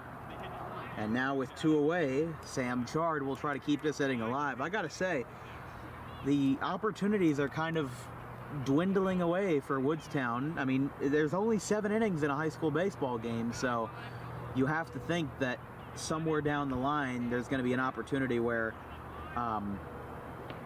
you know, Woodstown's just not going to have any gas in the tank. So use up their resources while you got them. I mean, the bottom of the order's done exceptional, as they did in the 2nd inning, and now here in the 5th, it's the Wolverines' top half and their turn to shine. That one's in the dirt. Again, runners on the corners for Woodstown.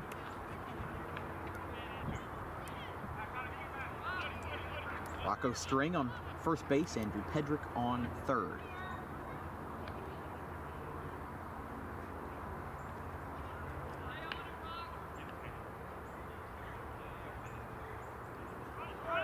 Here is a ball down to second base, and run's gonna score for Woodstown. That's the video game move right there. Stolen base at second, and then the runner from third comes home to score. And, uh-oh, this is not good. String is hurt. He's clutching at his hand, and I think he may have slid awkwardly into second base. He was kind of crouching directly over the bag and is now walking around, maybe trying to dust it off, but I think his hand may have gotten jammed. His helmet comes right back on, so. Mark DeCastro is going to come out and look at his guy. I mean, looks like he was told off, so I guess String is fine, but it seemed like he was writhing in pain for a good 30 seconds. He was out in the outfield.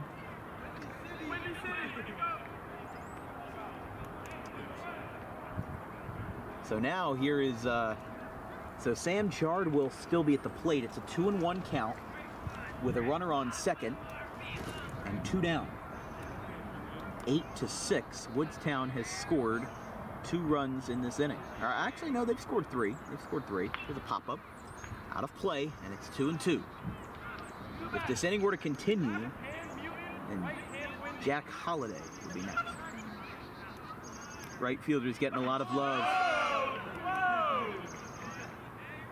Kubat's getting a lot of love out here on the right field berm.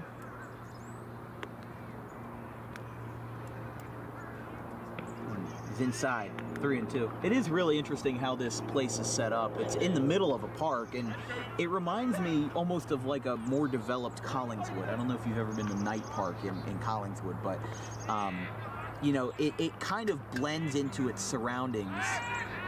As a hesitant start. That throw almost hit. That throw actually hit String. He threw back to second base, and that's all. Bad luck today. Yeah, he jams his hand sliding into second base, and then gets hit with a pickoff throw.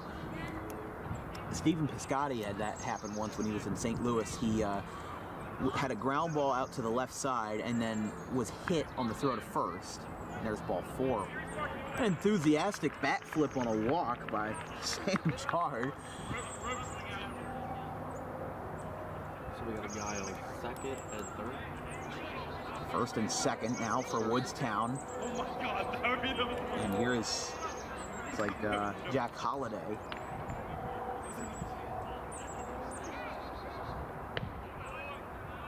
Outside, 1-0.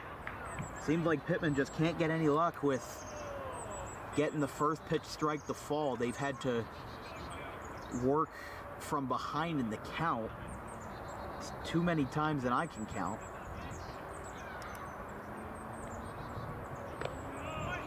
And there is a strike, 1-1. Yeah, Piscotti got hit on a throw to first, and then he tried stealing second. The throw down to second hit him, and then the next batter hit a single to left. He came home, and the throw from the outfield, it hit him. So he got hit 3 times while he was on the bases. And it's 1-2 now to Holiday. Brett Holmes would be next. Dante Holmes is a former minor league player that I used to know.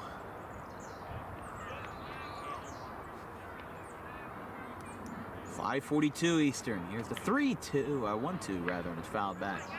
Looked like he was ahead of it and maybe trying to pull one down the line because he knows where his strong spots are. I mean, if you're a hitter and you know your specialty of where you can hit the ball in the infield, you're going to try to hit the ball a little bit shorter so that, you know, swing a little earlier so that you can hit it to left instead of pushing it down the right field line. He could do that, though. Kubat is standing out towards right center. And a late swing and a late miss. Down on strikes goes Jack Holiday, and we go to the bottom of the 5th. Woodstown rallies back to score 3, and it's a brand new ball game. 8-6 Pitman here at Alcyon Park. We'll be right back after this.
What a game this has been. Bottom of the 5th here in Pitman at Alcyon Park. I'm Dan Wilkins here at Dan Wilkins Broadcasting in our first ever DWB feature game of the 2023 season, at least at the high school level. Thursday was Rutgers Newark and Rutgers Camden from the Camden Athletic Fields as a new pitcher for the Wolverines. It'll be number 7, which is... Oh, hold on, there's the foul ball. Waiting for my phone to unlock because I can't remember all these players off the top of my head. That was Jack Holiday. So it was Williams, and then it was Boyles, and now it's Jack Holiday, third pitcher for Woodstown. The 0-1. That one goes to the backstop. And it's 1-1.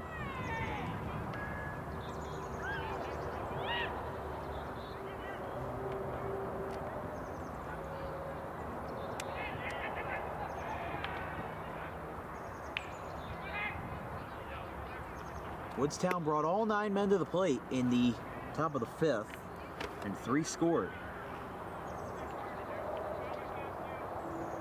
So, Jude Engstrom, 0 for 1 in the ball game, flew out to right in the 3rd, and was and it is 2-2 to Engstrom. Actually, excuse me, that's 3-2, full count. At least that's what I think. Scoreboard is a bit behind, but there is somebody operating it, so up there in the penthouse. It's a little snack stand up there. Okay, now it is 3-2. Now it is 3-2. Yeah, there's somebody up there. There's actually 2 people up there, so I would assume that they have the count right then. Here's a fly ball, center field, and caught by Berger. It seemed like he didn't know where it was at first and then ran in. And that's going to bring up Braden Yorty. Again, only rostered senior. Not even like JV. I'm talking the only person on the Pitman Panthers baseball club, period, that is a senior here in 2023. So going into next year, they will not be losing much. Not to say that Braden Yorty is not a valuable hitter, but one player in the grand scheme of things, unless the team is so top-heavy that you cannot succeed without this one guy, then I think Pitman in the future is going to be really looking up to what's ahead. How many juniors did they have, do you know? They had a lot of juniors and sophomores, so I think 2024 will probably, or 2025 will be more of a transition year for them. But next year probably should look more or less unchanged. They still have the Sharkey brothers, which are both juniors. They still have Steven Devaney, Hudson Rue. They're all juniors. Count is 2-1 to Yorty, and Kyle Kubat will be next. That one is outside. 3-1. Pitman in this ball game scored 2 runs in the first on an error by the shortstop Andrew Petrick. They scored 3 in the 3rd, 3 in the 4th. Now fly ball down the right field line is foul. Lands on the concrete.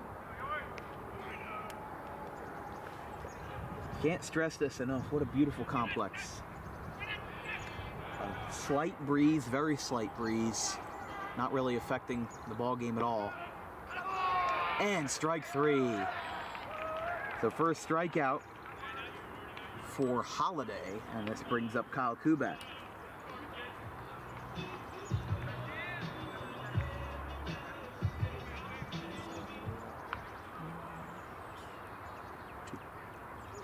Two down.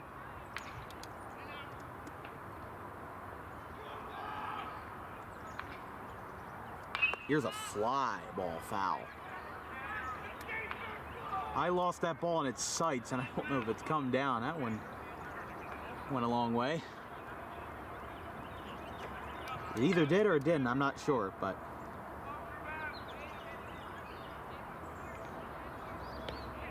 outside.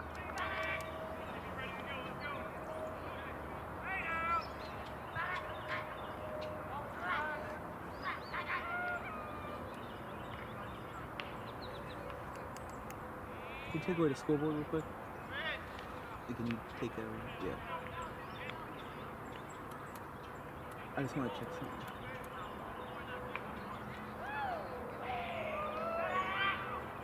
Okay, no, it's still on. It's still on. Side. Now I gotta reopen it.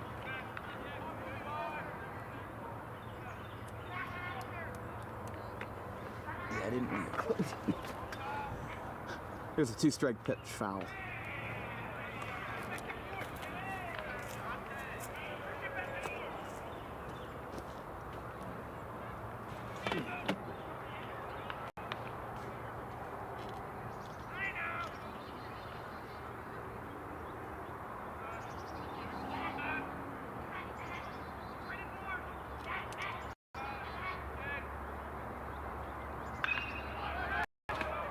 That one's foul.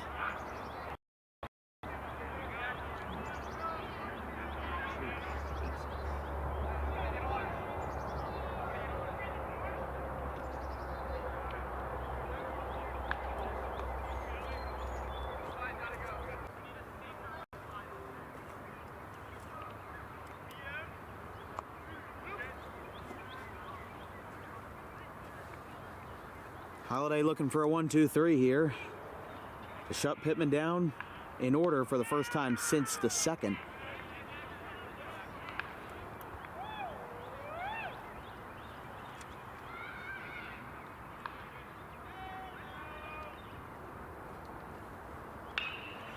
Another one foul. And the at-bat continues.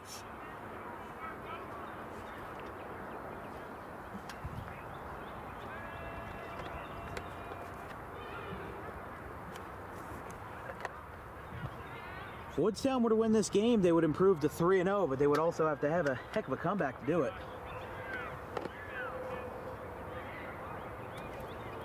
3-2 pitch. The at-bat continues. Holiday versus Kubat, and a fly ball to left. Another one foul. Make that pitch number 9 in the at-bat. How about it?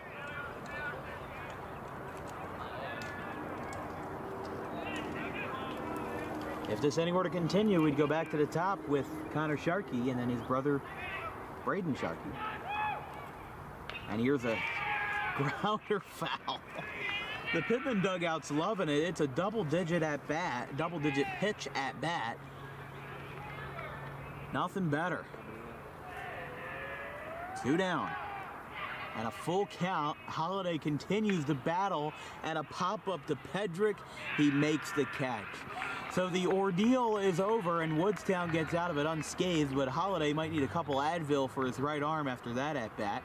We go to the top of the 6th, 8-6, Pitman over Woodstown.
Top of the 6th.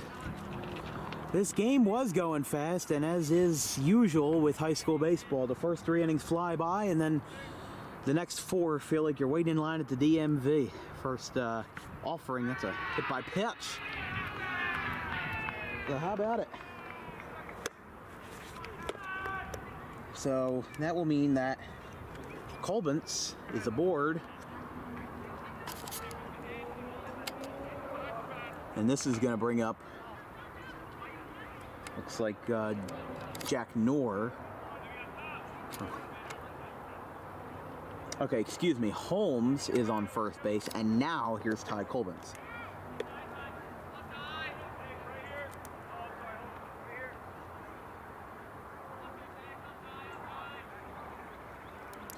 So it'll be Colbins, Knorr, and Williams. 1, 2, 3 with a runner on first. And there is a strike. 0-1.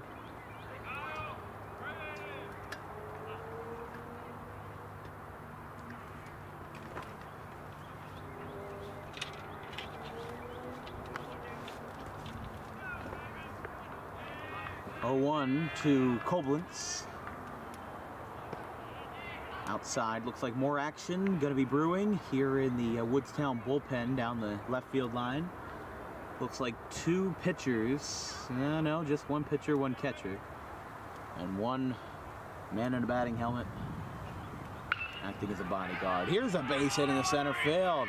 Picked up by Sharkey, and holding at second is Holmes. Everybody moves along. And now Woodstown back at the top of the order, looking to strike some more fear into Pitman. This has been a high-scoring game, as Hudson Rue, the man who had a sub-2 ERA, and DeCastro's now talking to the home plate umpire. They're going to have a pinch runner here. Or I think they're just going to talk strategy here. I really haven't seen a whole lot of coaching visits when they're on the offensive side of the ball, not on the defensive side of the ball. I can't really say I've seen this a lot. I think they're either going to make a substitution or they're just going over a strategy. And Coach Hopley of Pitman is also talking to the home plate umpire. I think he might be getting an explanation of some sorts. But now, this is going to bring up, it's like Jack Knorr. So Koblenz on first, Holmes on second, and a hot shot to right, foul. That one's going to go into the soccer net. There's a line drive. Maybe we should look out up here on the berm. I mean, hey, this middle of the order for Woodstown maybe didn't have the most powerful bats, but I'll tell you this, part of the reason why they were state champions last year was because of the fact that they were able to hit singles and doubles and walks, and they were able to hit the part of the ball that many other teams could not. When other teams were swinging for the fences, they were swinging for the dirt. And they did that intentionally, and that's how they got to where they were. So it's a 1-2 count to Jack Knorr. On deck is Brent Williams.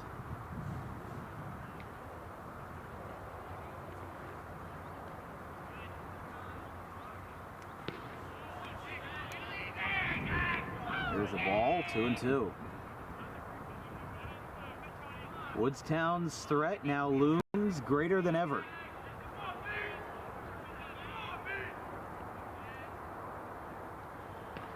Keep in mind, if anything were to force this game to go long, then, well, there are lights here at Alcyon Park. But right now, this baseball game is the only game in town, and the count is now run full. It was 0-2, and now it's 3-2. So Rue in some trouble with the tying run on first and the go-ahead run at the plate in the top of the 6th.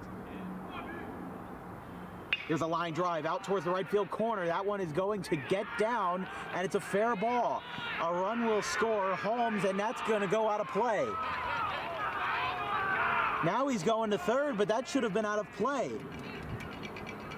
There's a white line separated between where there is a fence in right and no fence, as you can see on the screen there, and they will make the correct call.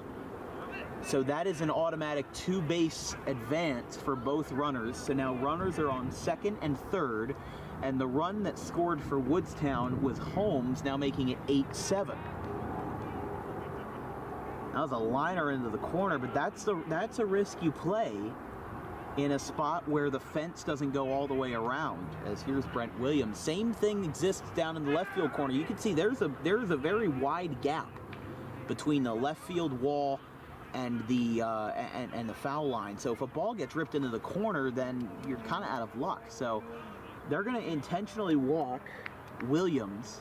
I've noticed that Pitman's taken advantage of this. There are some coaches that just will refuse to intentionally walk batters for strategy, but now the infield is in. There's nobody out. And this is going to bring up Andrew Petrick, who has a single in this game, and here's a fly ball popped up right field side. And it's fair. It's fair. They're going to throw to second for try to get this play, the force out. They got him, but the game is tied. How about it for Woodstown? They complete the comeback to make it 8-8. So now there is one out after Kubat let it fall in right, and because the bases were loaded, you know what? That's a very smart play because they tied the game, but now, even though the run scores, now that sets up a potential double play ball for Rocco String. It's a swing and a miss. 0-1. Yeah, I gotta say, I mean, even though Kubat couldn't get there, if he makes that catch, then the bases are still loaded for String.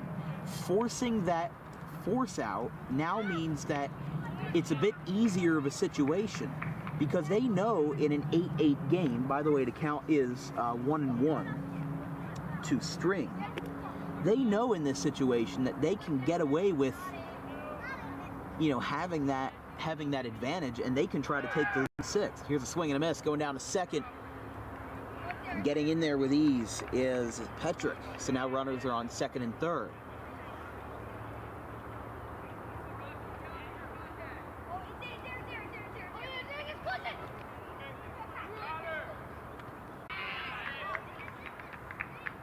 And that one is a ball, 2-2.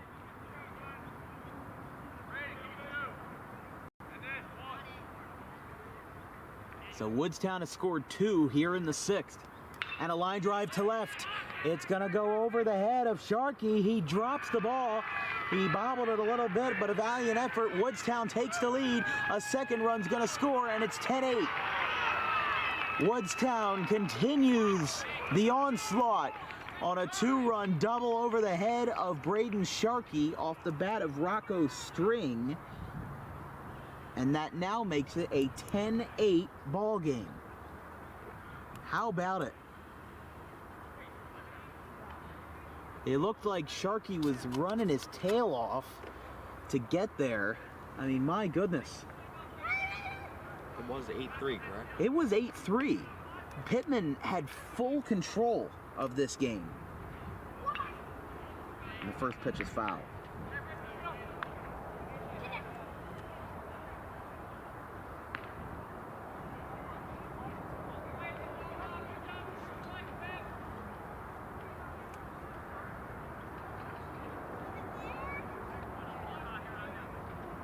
It's 0-1.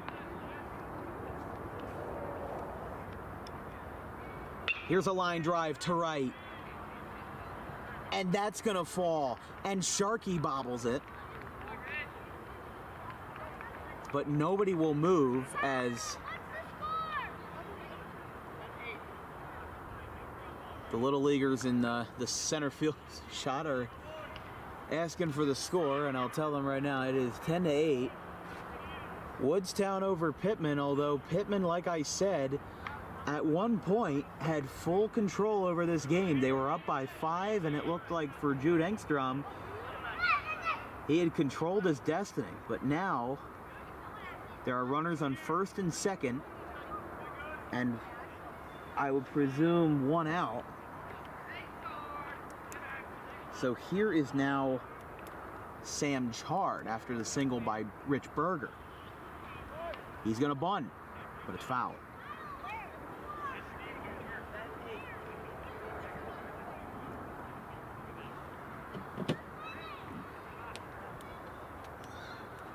See, they're asking for the score, but they know the scoreboard is right there. Scoreboard's right there in left center field. They just got to look up. That's all they got to do. Simple as that. Oh, that's funny. I want to be young and be a young child at a baseball game. It's 0-2. Count to Sam Chard.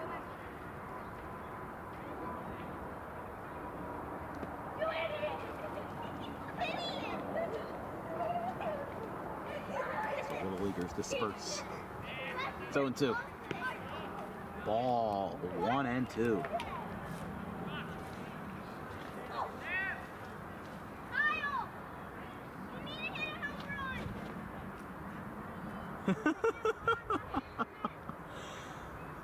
I'm sure he would love to.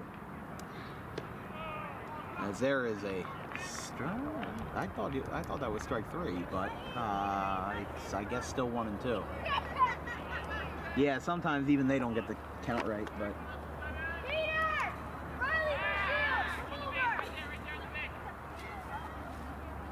Threw back to second, nothing going on there.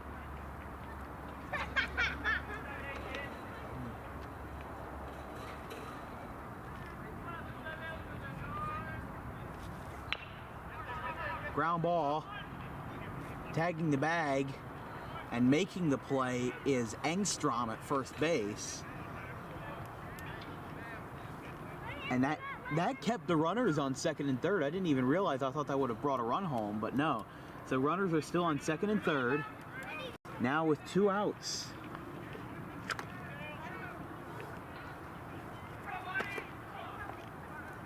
For Holiday. Line drive, foul. Well, Holiday was on the other end of a long at bat earlier in the ball game. We'll see if he replicates that with him at the plate instead of him being on the mound, and see how he feels about it. Here's a ground ball back towards left field on a base hit. 1 run is in. Here comes the throw to the plate by Sharkey. It is in plenty of time. He gets in a rundown and he is out. But Woodstown scores again. They complete the comeback and then some. Going to the bottom of the 6th, 11-8, Wolverines. We'll be right back after this.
Woodstown's head coach Mark DeCastro must be in pretty happy spirits after completing a comeback. They were originally down 8-3, but have now rallied to, instead of being down by 5, are now up by 3. Here in the bottom of the 6th, first batter after 8 men came to the plate for Woodstown in the 6th will now be Connor Sharkey, back at the top of the order for the Panthers. Pop-up foul. Jack Holiday still in the game for the Wolverines in the bottom of the 6th. Fans, at the end of the game, keep in mind we still have an inning to play, but at the end of the game, stay tuned for the Dan Wilkins Broadcasting post-game show with a player interviewed from the winning team.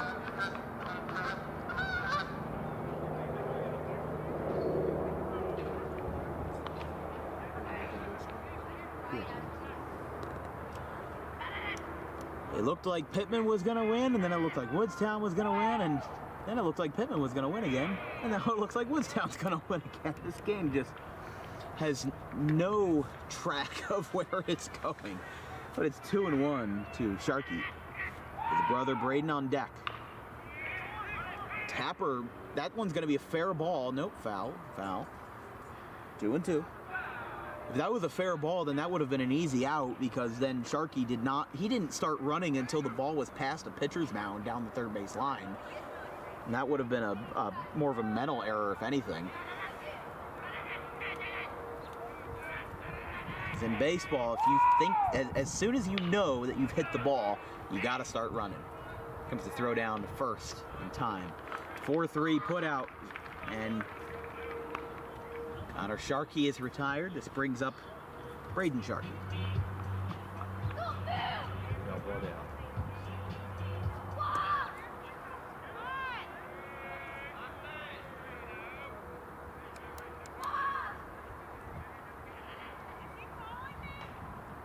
Outside. 1-0.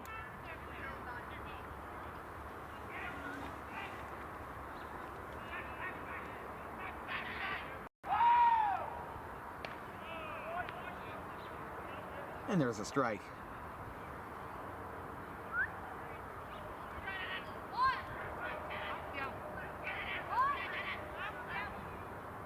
Here's a fly ball. Way up there, country mile in the sky, and bringing it down is Williams, the new second baseman, and there's 2 down.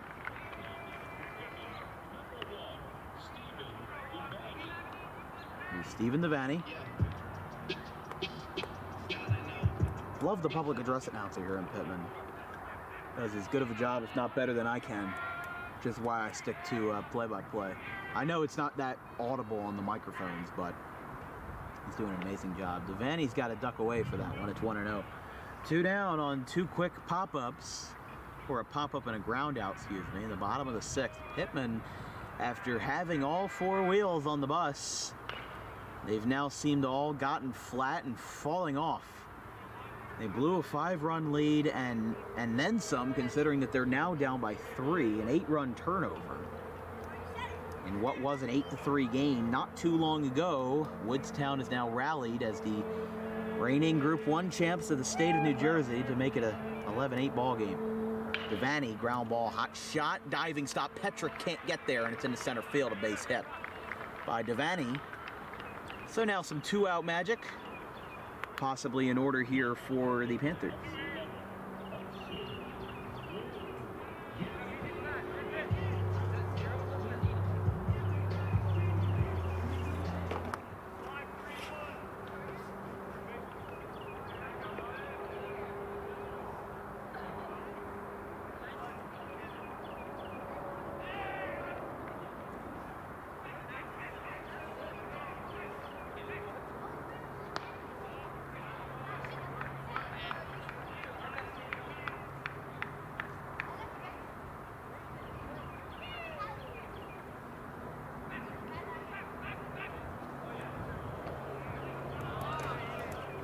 It is 2-0 to Hudson Rue, who is cleanup hitter for Pitman. He is technically 1 for 1. This is his 3rd at bat of the game.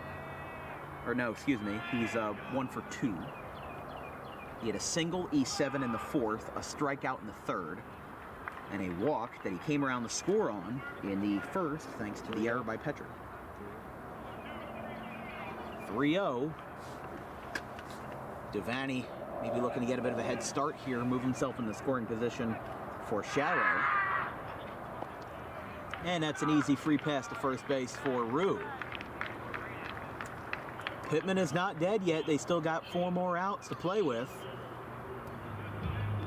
Now the infield meeting, and Mark DeCastro making the trip out to talk to his man, Jack Holliday. If this inning were to continue after Sharrow, Drew Keefe would be next, who is 0 for 3. Sharrow is technically 0 for 2 because reaching on an error does not count as a hit, but he still has 2 RBIs to his name today, scoring Devaney and Rue in the 1st inning. He was hit by a pitch in the 3rd and struck out in the 4th. But I think if you're Pitman, knowing, if you look down at the scorecard and you see that, these guys, Drew Keefe is 0 for 3, 2 strikeouts and a pop-up, you know that you want to retire Sharrow as your #1 priority. But you know that if you don't get Sherrow out, as long as he doesn't hit a 3-run home run to tie the game, then you'll still maybe be good with Keith, considering that he's 0 for 3. But you know the old saying in baseball, that one is upstairs, want to know. The old saying in baseball is, if it's an 0-fer, he is due. If he's 0 for 3, he is due for a base hit. So yeah, technically, even though Sherrow doesn't have a hit, he still reached on a hit by pitch in the 3rd and a E6 in the 1st. Struck out in the 4th. 1-1 to Sherrow, the catcher for Pitman. 11-8, Woodstown over Pitman in what has been a high-scoring game where defense is optional at best. Outside. I mean, it's been good pitching. I will say that. I mean, there's really no doubting that the pitching hasn't really been the problem. There's been a lot of bad defense on both sides. I'm not afraid to admit that. There's just been bad defense. And there's also been good hitting. You know, there's a ground ball foul. No home runs in this game, not even a single triple, just a couple of doubles and mostly singles, walks, and hit by pitches, along with some errors. Excuse me. But it is 2-2 to Jack Sherrow, number 5 hitter for Pitman. Facing Jack Holliday, 2 runners aboard. He is the tying run at the plate, 11-8. Wolverines over Panthers. Outside. And the count runs full. Both runners will be getting a head start here. They would run with 3-2 and 2 down.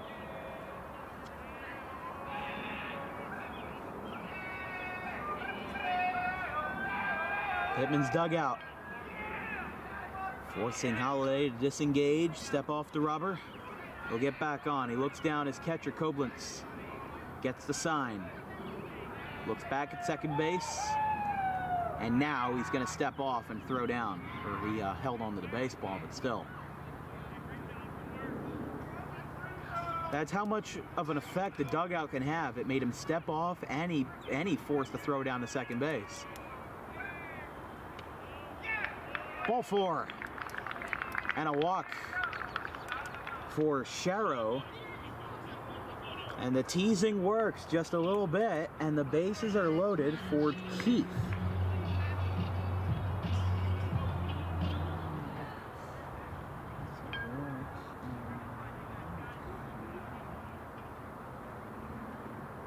So Stephen Devaney is on second base. Hudson Rue is on second. And Jack Sherrow is on first. Bases are loaded. No more room at the end.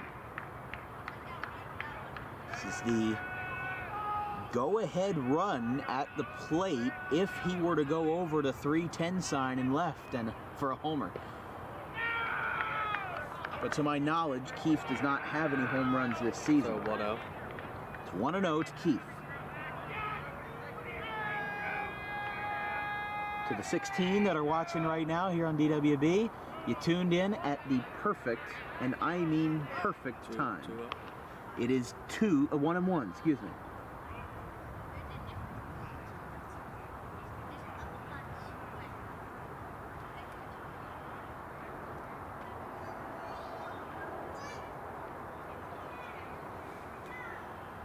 And now, quick talk here with the umpire.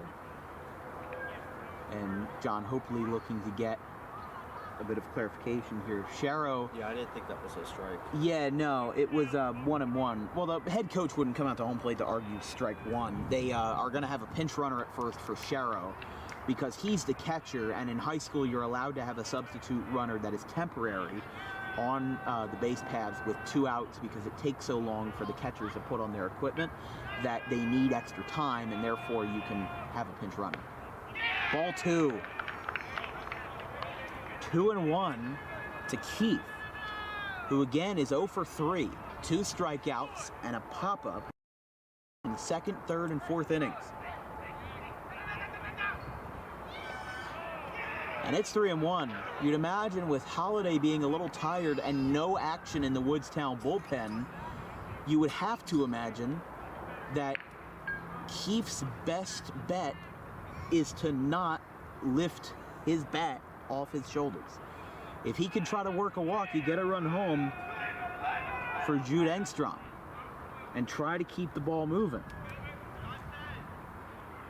Engstrom is 0 for 2. He was hit by a pitch in the third. Here we go. There is ball. No, that's a strike.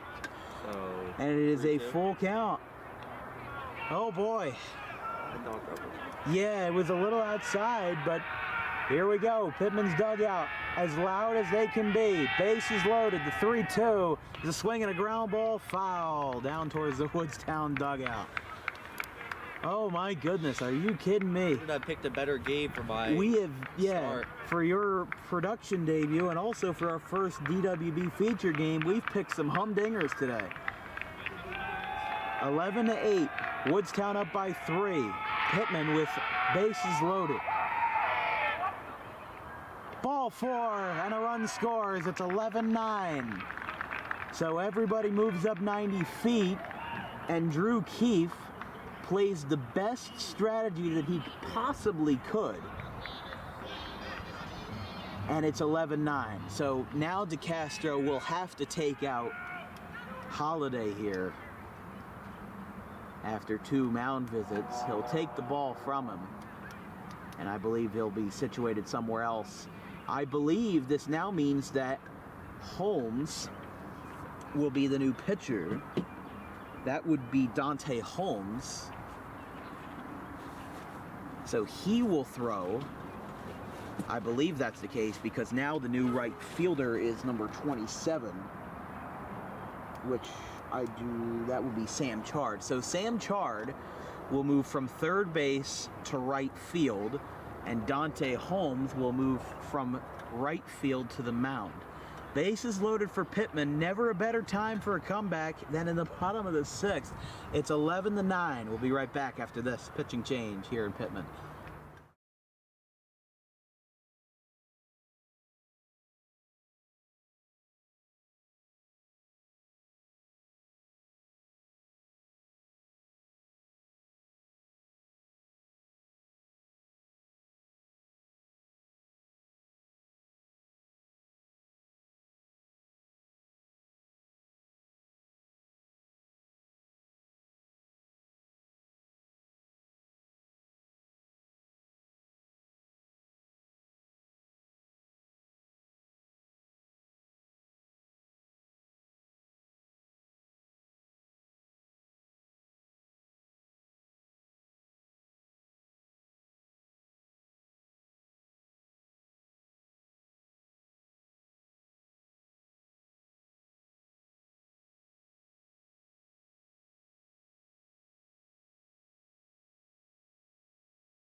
It's a 1-0 count as the quintessential part of the ball game is happening right now. If you're joining, you've joined at the best time possible. The bases are loaded for the Pitman Panthers in an 11-9 ball game in the bottom of the 6th. That one's outside, 2-0. Imagine if this game gets double-digit runs. I don't think I've seen that since last year. Audubon and Collingswood ended 14-12, but Audubon had an 11-2 lead and they blew it. So Wait, Audubon won that game? Audubon won that game 14-12. It was early on in April. It's 3-0. Can you believe it?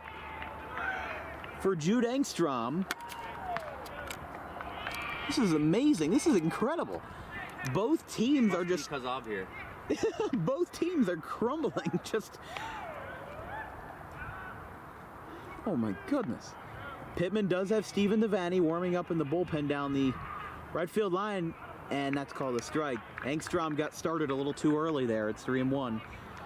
Remember, the common unwritten rule is that on 0-2, the strike zone shrinks a little bit, give a little bit more leniency to the hitter, but on 3-0, the strike zone expands a little bit, gives a little bit more leniency to the pitcher. 3-1. That's ball 4. Engstrom, no! Oh, the umpire is going to hold him there as long as he possibly can. Don't be surprised if a strike 3 call is here, as it's 3-2. I think that was a strike. Yeah, bases loaded. And a swing and a miss. After Jude Engstrom broke for first base twice, he is rung up on strike 3, and Pitman leaves the bases loaded. We go to the top of the 7th. Holy cow, what a game this has been. 11-9, Woodstown over the Panthers, going to the 7th.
The scoreboard says it all. 11-9.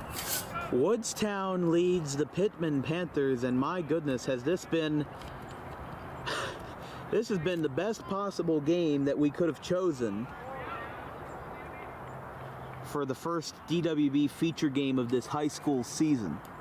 Hudson Rue is on the mound still, as Pitman has counted 1-1. To, I believe, Dante Holmes. I mean, Pitman, like I said a million times, they were the full benefactors of this game. They were ahead, and they were ahead by plenty. They were up by 5 at the most.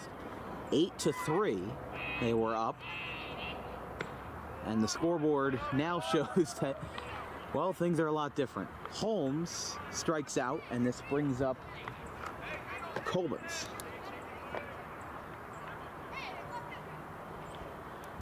And this is just to show how insane of a game this has been. This is Colbin's 5th at-bat of the game. He struck out in the first, struck out looking in the second, popped out to the, oh, hold on, here's a ground ball out to third, and throw is going to get away. And staying at first is Colbin's as it bounces off the bullpen.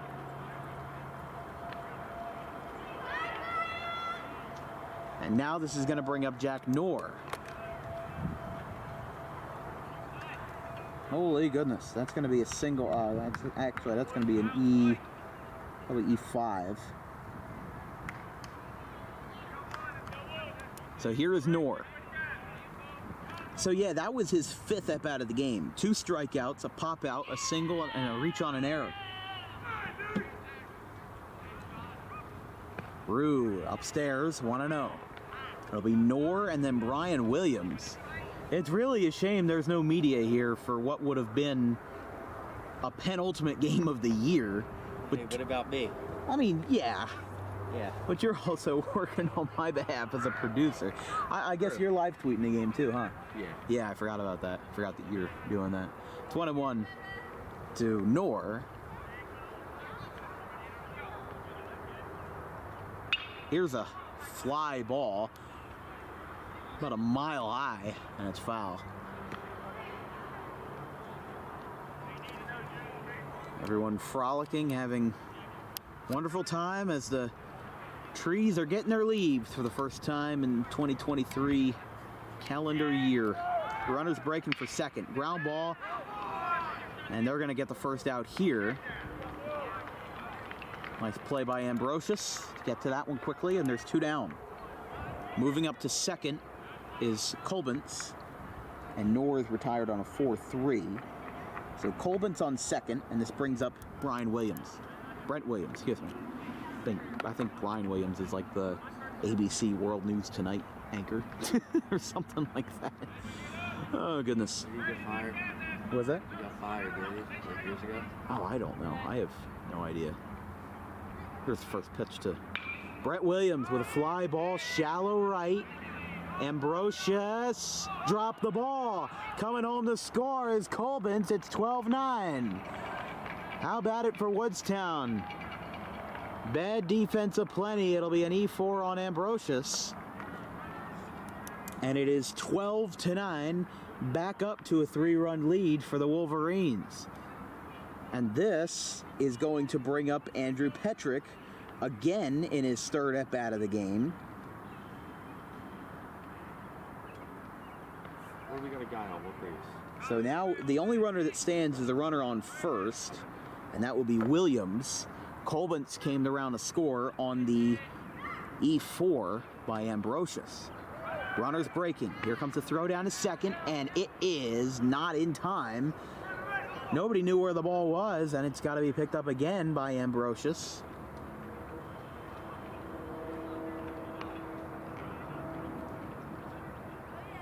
Stephen Devaney moved from third base to shortstop. I saw that he was warming up in the bullpen, so if this game somehow turns into an extra innings free-for-all, then, well, I guess in that case, then you have yourself quite an interesting situation.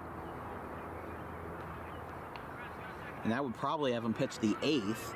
And remember, there's no concerns about lighting here, because there are lights. I mean, as you can see, the light pole right there.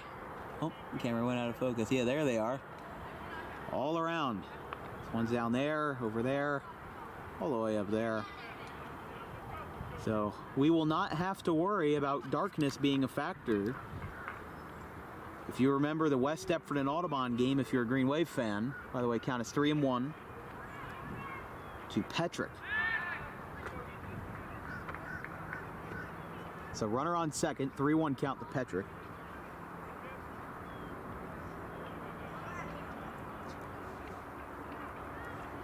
Here's a fly ball foul. Over towards the third base line. No, it's going to be caught. I thought that was going to be out of play, but I didn't see where the ball was, and the inning is over. So we go to the bottom of the 7th. It's crunch time for Pitman. They will have 8, 9, and 1. Yordi, Kubat, and Sharkey due up in the bottom of the 7th. 12-9 Woodstown.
Brandon Yorty, as Intergalactic by the Beastie Boys from the late 80s plays on in the background. Woodstown leads by 3 as his younger counterparts in the outfield, they're loving it. Pitman left them loaded in the bottom of the 6th. They brought 1 run to the plate. However, that's all they could muster. Ground ball to third, picked up, throw to first. Is going to get away. So either a bad throw or a bad read at first by String. And that's going to be an E5 on the third baseman. Excuse me, that is Sam Chard. Or not Chard. No. Who is that over at third? I don't know. Can't tell. But an E5 nonetheless. So runner on first, Yorty will now be pinch run for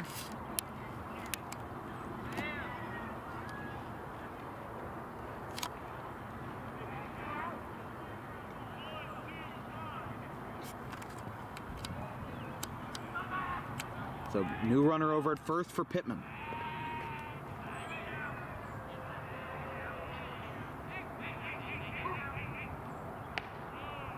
And the first pitch is a ball. No, never mind, a strike.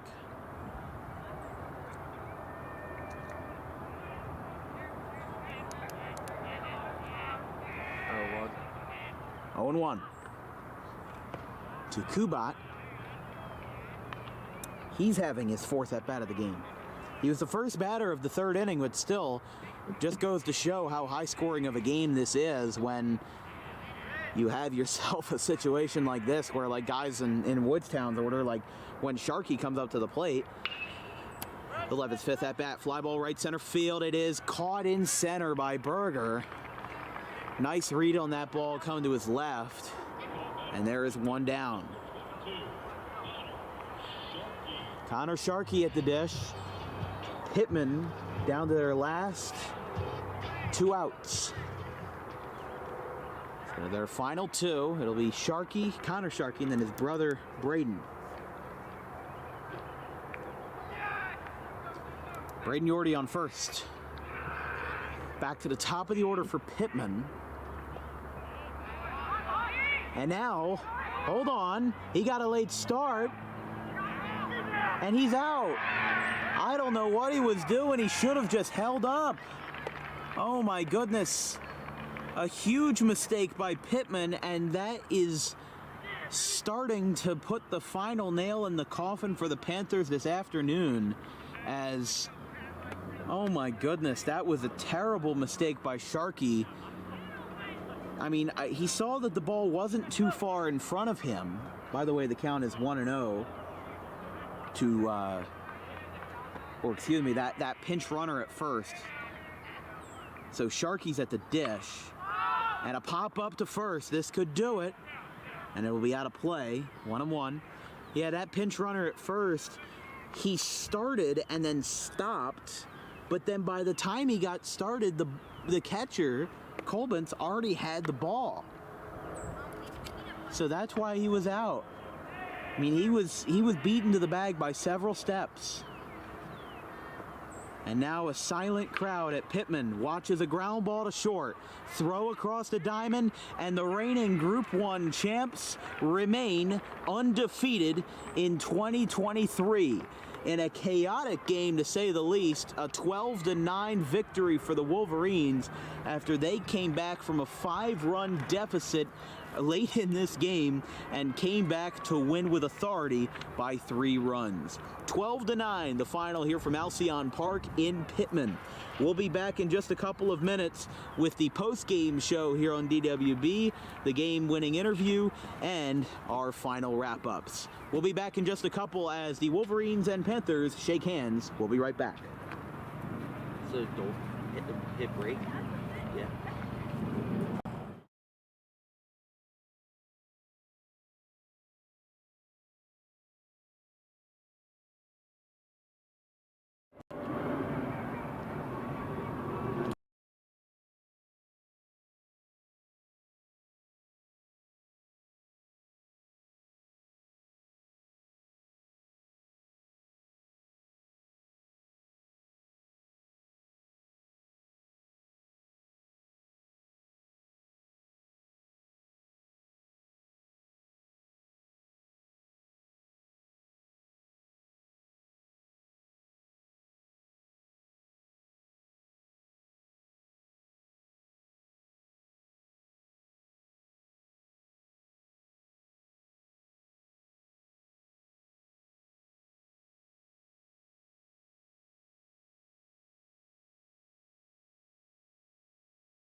All right, we're just gonna stand over here.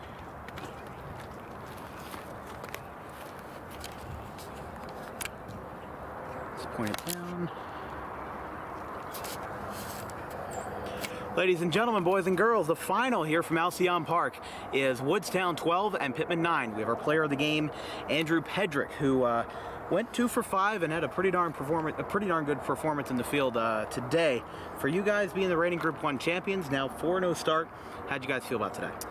We felt pretty good. We knew what we had to do, come and execute, come and win this game, and we're just on to the next now. Yeah, I mean, you guys won 3-1 versus Timber Creek and then beat Shalick and Penns Grove to pulps and pieces. So this has been, I don't know how the Timber Creek game went, like, other than the fact it was a 3-1 game. Did you feel that this game was tougher or easier than the previous one? I feel like it was a little bit tougher. We came out a little bit flat at first. Yeah. We definitely could have started better, but, you know, we got a good finish and got the win. So. I mean, you guys were down by 5 runs in the middle innings of the game, down by 8-3. So how did that comeback formulate for your team? How did you guys become able to pull that off?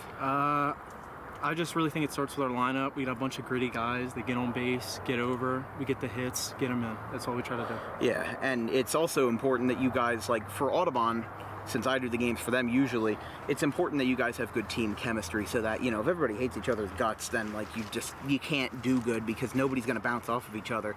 So do you feel like your team has good chemistry, you know, working together? I think this year especially, we've been together a lot, been doing a lot more practices. I think everybody's coming together in a nice way, and I think it's going to come together real nice in the end. I mean, you guys shocked the entire state last year with a Group 1 Group 1 state title, not just the South Jersey title, but the entire state, beating Point Pleasant and New Providence.